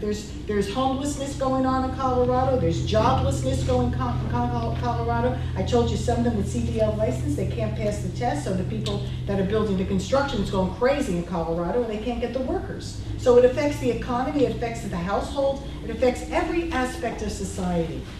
But I've read the statistics in Colorado and they've been conflicting. I read one study from one group and it says one thing. I read one study from another group and it says another thing. I'm not just, again, I absolutely agree with you on edibles. I absolutely agree with you on these high THC content. I agree with you on these things. I know, but that's a part of it. We can't separate it because that's what's coming out. I think the state's going to have to separate it because if the state is moving in this particular direction. I also read today that in terms of public opinion, the public opinion is moving up into the upper 40s and against is moving down to 30. And I'm not a public opinion person, but if the trend is going that, we have to take a hard line against those things that we do not want in our county. And maybe that might be that the state's going to go ahead and make it legal, but we're against any legal dispensaries in New Jersey. Well, the towns have the right to not have them in their towns. They can pass ordinances that says they will not have those dispensaries in their towns. So that's up to the towns. But I just think whatever our decision is here, we should have the opportunity to have our voices heard, and this would be the opportunity. So. Any further comments?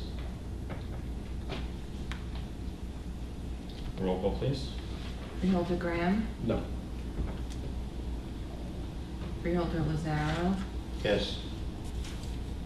Freeholder Patillo, Yes. Freeholder Director Rose, No. Freeholder Yardley. Yes.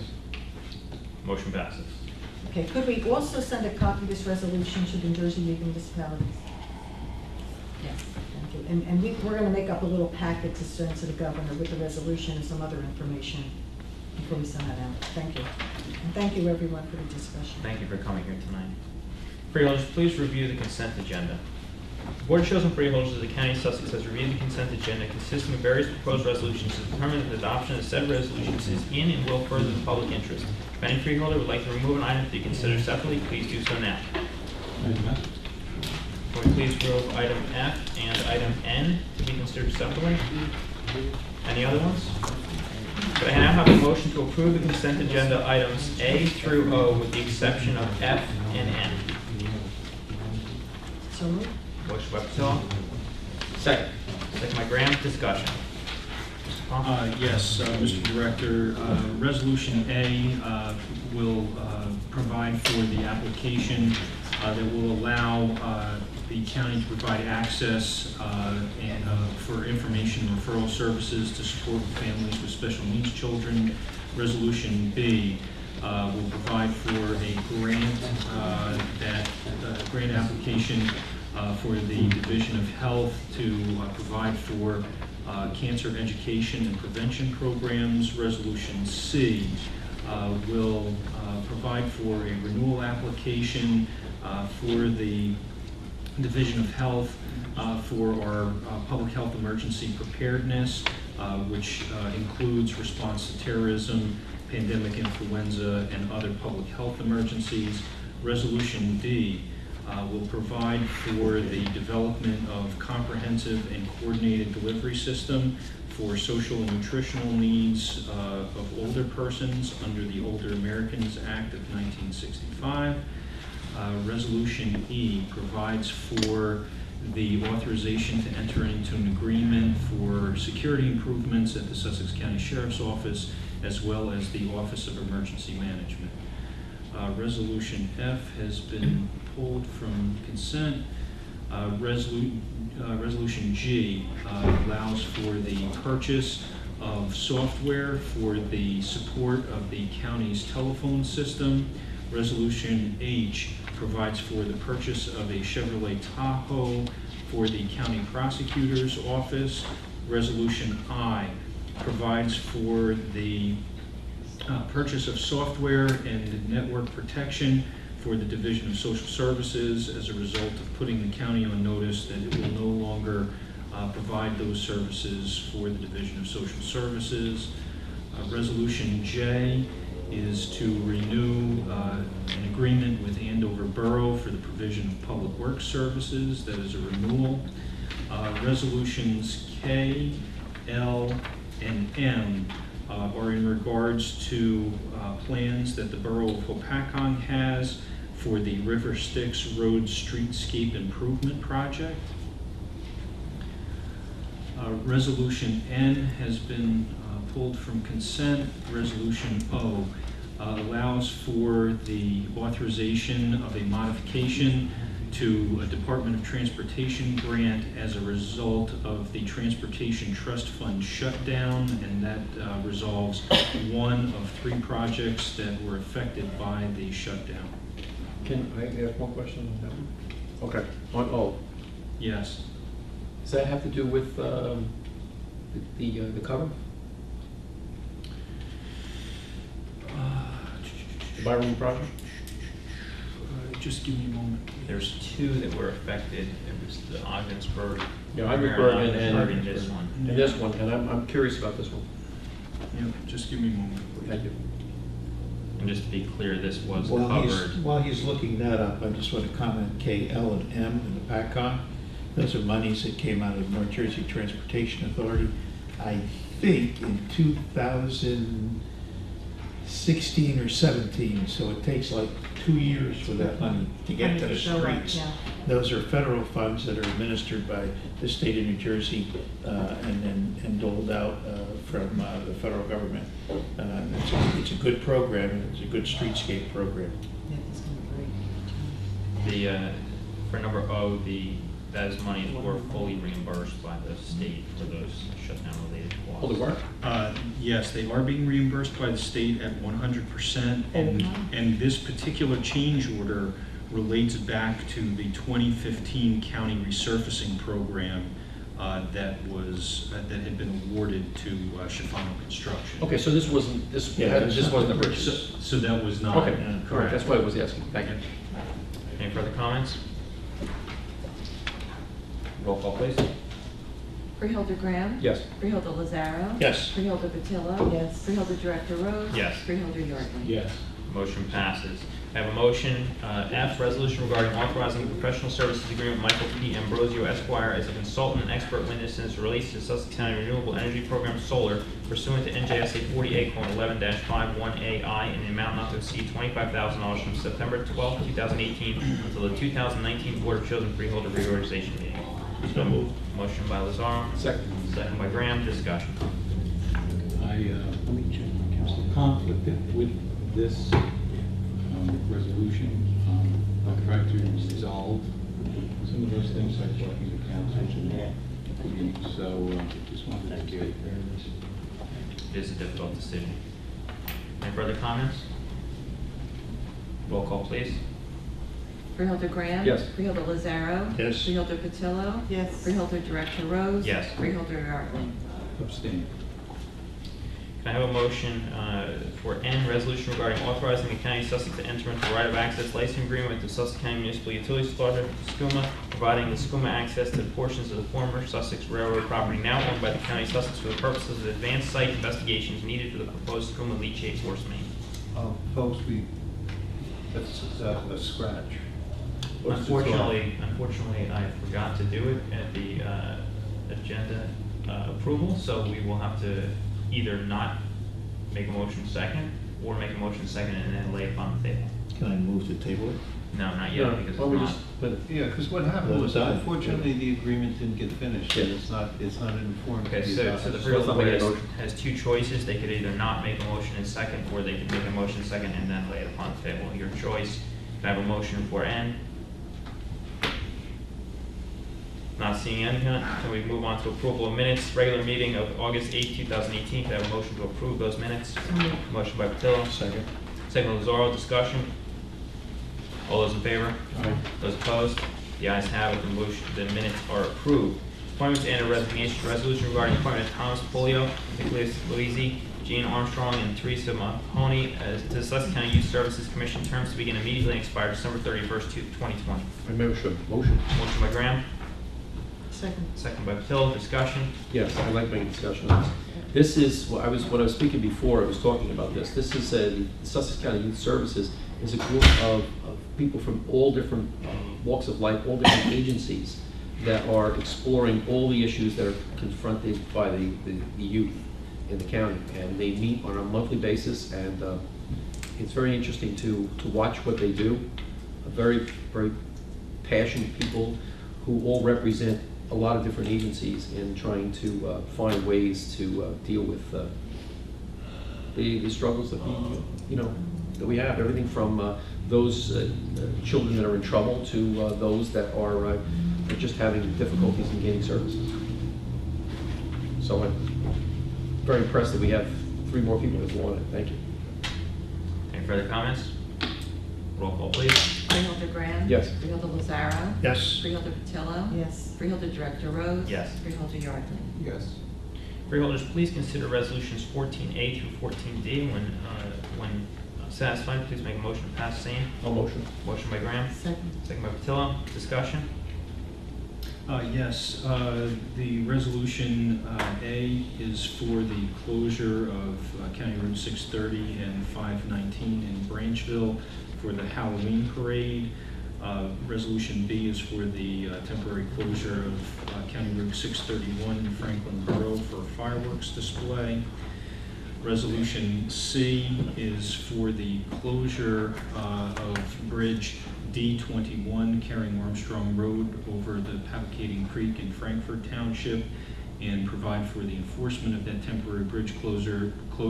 The Office of Bridge and Traffic Safety is scheduling to undertake this project during the fall of 2018 to replace the existing bridge superstructure at that location, and as a result requires that closure of the bridge. And then Resolution D is to provide for the county entering into an agreement with the estate of Richard M. Roy for the display of stained glass work in the Sussex County Historic Courthouse. For those freeholders who are on the bridge tour in last year, you may recall Resolution C, Bridge D21 serves 2 houses. Any further comments? I just the only thing that pops into my head, Poodle Road. Well, the road's a through Okay. bridge, it goes someplace. I couldn't help myself. The other It just- one goes no place. Just popped out. Any I do, further- yeah, I do have one comment, or one question. On Resolution D, are we, I read the agreement, and I looked at all of the possibilities, anything could happen, this, that, and the other thing. Are we guaranteed that this is gonna be placed in such a way that nothing's gonna bang into it, it's not gonna be in the way? Because there's a financial penalty if something happens to this. Yes, I have been. You have plans? I have been assured that this is not the first time that the county has entered into agreements for the provision or the loan of artwork, and that artwork has been properly installed. But this and- is stained glass. Yes, and care will be There's a plan. used to ensure, yes. That's what I'm asking. That Is there a plan? that the artwork is properly cared for. Okay, fine, thank you. Any further comments? All those in favor? Aye. Those opposed? The ayes have it, all resolutions pass. 15, resolution regarding award of contract for the purchase of bullet-resistant materials for various Sussex County buildings to TNR Alarm Systems, Inc. from September 12, 2018 until September 11, 2019. Can I have a motion to pass same? So moved. Motion by Patillo, second by Lazaro. Discussion? I have a question on this one too. Is there a cost to this? Yeah. Yeah. It's varying because of what you buy at certain times. For a variety of different bullet-resistant materials. Well, what my concern is, or my question is that this particular one, the other bids were thrown out for one reason or another, which left us with a single bidder. And it comes from I don't know these people at all, TNR Alarm Systems, and we're buying bullet-resistant material. Is this really the best place for us to buy it from? Are we really, is this the only way we do this? It just- I know them, and they're pretty good. All right. The I don't- the fact of the matter is that yes, in fact, this is the way that we need to purchase our additional bullet-resistant materials. What had happened was that as a result of a number of facility projects, the acquisition of bullet-resistant material initially was not anticipated to exceed the bid threshold, and so we were purchasing bullet-resistant material To 17,500 or whatever. from well, up to $40,000. As we approached $40,000 and recognizing that there was still work that needed to be completed at the prosecutor's office as well as the county clerk's office, that we had to go out to bid for these services. Okay. And so this is the appropriate way that we'll be able to finish those projects. Thank you. I know him, he's a resident of Freedom, and he does a lot of the stuff in Freedom, the municipal building. I was gonna vote for it. Now you got me all, now you got me But thinking. he's accessible and responsible, and when you call him because there's a problem, he comes. So I will say that much for him. Any further comments? Roll call, please. Freeholder Graham. Yes. Freeholder Lazaro. Yes. Freeholder Patillo. Yes. Freeholder Director Rose. Yes. Freeholder Yardley. Yes. Freeholders, please review financial 16A resolution regarding payment of bill list A, August 22nd, 2018. Can I have a motion to pass same? Motion to pay the bills. Motion by Graham, second by Patillo. Discussion? Roll call, please. Freeholder Graham. Yes. Freeholder Lazaro. Yes. Freeholder Patillo. Yes. Freeholder Director Rose. Abstain. Freeholder Yardley. Yes. Okay, freeholders, please review financial 16B, resolution regarding payment of bills, bill list B, August 22nd, 2018. Make a motion to pass same when satisfied. So moved. Motion by Patillo. Second by Graham. Discussion? Roll call, please. Freeholder Graham. Yes. Freeholder Lazaro. Yes. Freeholder Patillo. Yes. Freeholder Director Rose. Yes. Freeholder Yardley. Yes. Freeholders, please review 16C, resolution regarding payment of bills, bill list A, September 12th, 2018. May I motion to So pass? moved. Motion by Lazaro. Second. Second by Patillo. Discussion? Roll call, please. Freeholder Graham. Yes. Freeholder Lazaro. Yes. Freeholder Patillo. Yes. Freeholder Director Rose. Abstain. Freeholder Yardley. Yes. Freeholders, please review financial 16D, resolution regarding payment of bill list B from September 12th, 2018. Make a motion to pass same when satisfied. So moved. Motion by Patillo, second by Graham. Discussion? Roll call, please. Freeholder Graham. Yes. Freeholder Lazaro. Yes. Freeholder Patillo. Yes. Freeholder Director Rose. Yes. Freeholder Yardley. Yes. Freeholders, please review personnel 17, resolution regarding authorizing personnel agenda September 12th, 2018. Make a motion to pass same when satisfied. So moved. Motion Second. by Patillo, second by Graham. Discussion? Yes, Mr. Director, the senior building maintenance worker is a shared position that's being created between the Division of Facilities and Library that we believe will better serve both of those units. The supervisor of accounts position is as a result of a desk audit authorized by the Civil Service Commission. The two legal secretary positions in the prosecutor's office are pursuant to a memorandum furnished to the freeholders by the county prosecutor dated August 15th. The change of title for position to be known as confidential assistant. It was an existing clerk's position. The Employee Services Director has requested that the title be changed to confidential assistant to better meet the needs of the Employee Services Division. And the final one for the assistant head nurse is to address the nursing vacancies, as the Freeholder Board is aware, to be able to fill one of those vacancies. And what will that title be again? It's assistant head nurse. Any further comments? Roll call, please. Freeholder Graham? Yes. Freeholder Lazaro? Yes. Freeholder Patillo? Yes. Freeholder Director Rose? Yes. Freeholder Yardley? Yes. Administrative report. Yes, thank you, Mr. Director. As Deputy Director Patillo had mentioned, Sussex County Day is this Sunday, September 16th at the County Fairgrounds from 12 p.m. to 5 p.m. The county will be represented in part by individuals from the Division of Health, Office of Medical Control, Public Health Nursing, and the library. The county has received notice from the Department of Transportation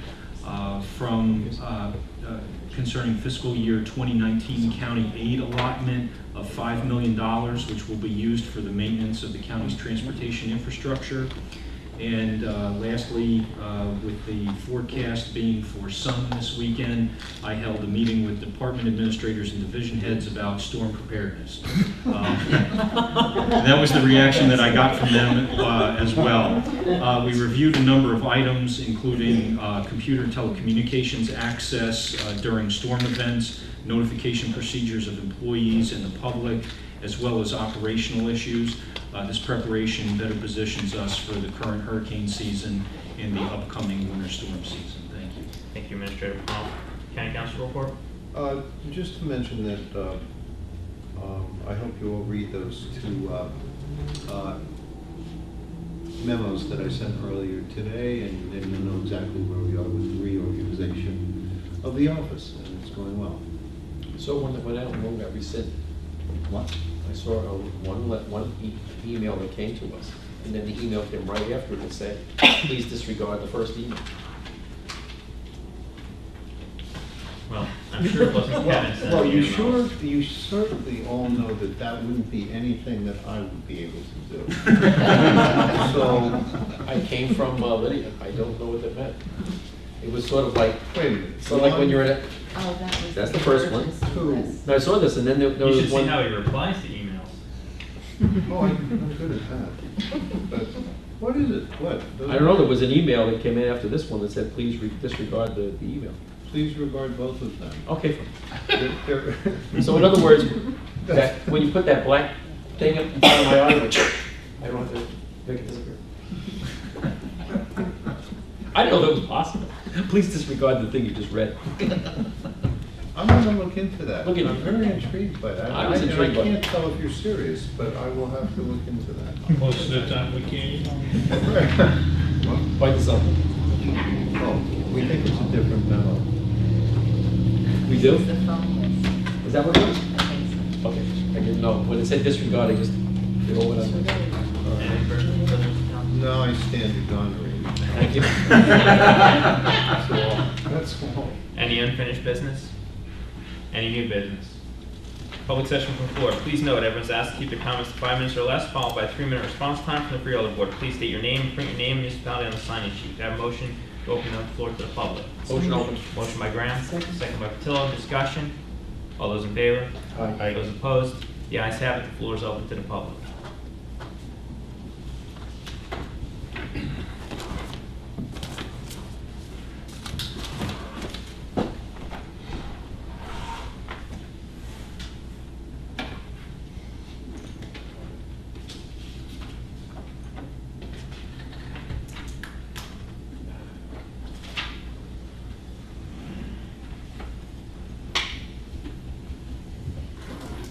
Glenn Hull, Sanderson Township, HULL. I come before you because of the problem that I've come before this board before. It's the deed problem that the county seems to be having with my son's property. I did an open request prior to July 19th to Jeff Parrott, and that open request was answered. Mr. Parrott accepted it from my email. Ms. Lyons gave me an answer. On July 19th, I did an open request, and I received nothing. So I called Ms. Lyons, and I resubmitted the request. And I just got it today, okay? There was 5 questions. 2 are not answered correctly. It's just saying that giving a reason that Mr. Parrott can't accept certain documents, but he failed to answer the question, which was the requirements to file and the requirements the requirements at filing for him to accept a document and the requirements for him to record. And he just gave me that I can accept this. He failed to give me the requirements, and I feel I've been denied my answer. I really do. And what I'm going to point out here is there's a 10-year span of one property being recorded by 2 different people now.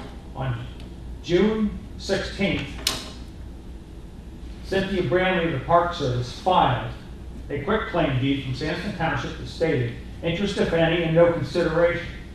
That quitclaim deed was recorded on June 17, 2008 as a sale of property with a fabricated price and a fabricated New Jersey real estate transfer tax inside the recording stamp. That document was then used in federal court to state that the government owns that property. That document was also used as evidence of ownership of property to threaten my sons with federal prison time for damaging it. My sons have had this over their head for 5-6 years. The threat of government damage, jail time for damaging government property. On June 25th this year, Mr. Parrott recorded my sons as grantor of the same property that they were threatened for damaging. My sons are now recorded as the grantors of that property, without their signature, without a lot and block. On July 2nd of 2018, Mr. Parrott wrote a letter to this board stating that he stood behind the first deed of June 17th, 2008. If he stands behind that deed, Sanderson Township transferred property to the government. How does he now record my sons as grantors of the same property? You've got a real problem here with this. You've got a real problem. 1 is he can't answer my open request correctly. 2, the county's got 2 different people granting the same property. I'm asking for an investigation. I've asked it many times, and I get deaf ears. So would you please make a motion tonight to investigate this deed fraud? I'm asking you, will you do it? Will somebody throw it out there? I don't know enough to, I don't think that's within our purview. This is the county clerk's problem. I don't think it's our problem. Pardon me? I don't think we can do anything about this. This is the county clerk's issue. Well, to the extent I understand it, that's what it is, or an Oprah issue. I don't claim to understand it completely, but I don't think we should be, based on what I just heard, there's nothing to investigate here with us. so where would he go from here? I have no idea. That's a story about deeds and recording and time periods and things like that. I don't follow it. I go to DCA. Go to DCA, Department of Community Affairs. We don't have access. First of all, the county clerk is a constitutional officer, which gives him independent abilities. Gives him independent abilities. Right, and he has counsel who advises him. But I believe if he went to DCA, perhaps DCA, but we don't have any authority over anything. He's completely statutory, which means that everything he does all the laws that he follows. They're all state mandated. All we do is we fund the department. That is all we do. We don't have a right. We don't have a right to tell an employee over there what to do. No, we don't investigate constitutional officers. All right, so you have no investigative right to have an investigation. We have no powers over the If constitutional an employee of the county committed a criminal act, you have no right to have that employee We wouldn't do investigated? that either, no. Okay. All right. Well, that's what's happened in Sussex County. That's what you're dealing with. Now, there's two different entities listed as the grantor of the same property. And also, the second party that's listed is done without a signature, without a lot and block. So I think that doesn't show much for Sussex County, it really doesn't. And the first one is, the first deed was recorded a fabricated sale price done at Sussex County. Right in the Hall of Records, a price was fabricated. A New Jersey real estate transfer tax was fabricated. I mean, good grief. Thank you. Thank you. Anyone else in the public? Seeing no one from the public, I have a motion to close the public session. Motion to close. Motion by Graham, second by Patillo. Discussion. All those in favor? Those opposed? The ayes have it. The floor is closed to the public. Can I have a motion to adjourn the meeting? Just before we do that, I just want to say one thing. I've sat here for almost 6 years, and we have had, sometimes we've had very calm conversations, we've had some heated conversations, but I was very thrilled tonight that we were able to exchange ideas back and forth, see the inside and the outside of other people's opinions, and it was done in a very civil manner, and I'm very proud of everybody up here. Thank you. Here, here. Can I have a motion to adjourn the meeting? Make it. Motion by Yardley. Second. Second by Graham. Discussion. All those in favor? Aye. Those opposed? The ayes have it. The meeting is adjourned.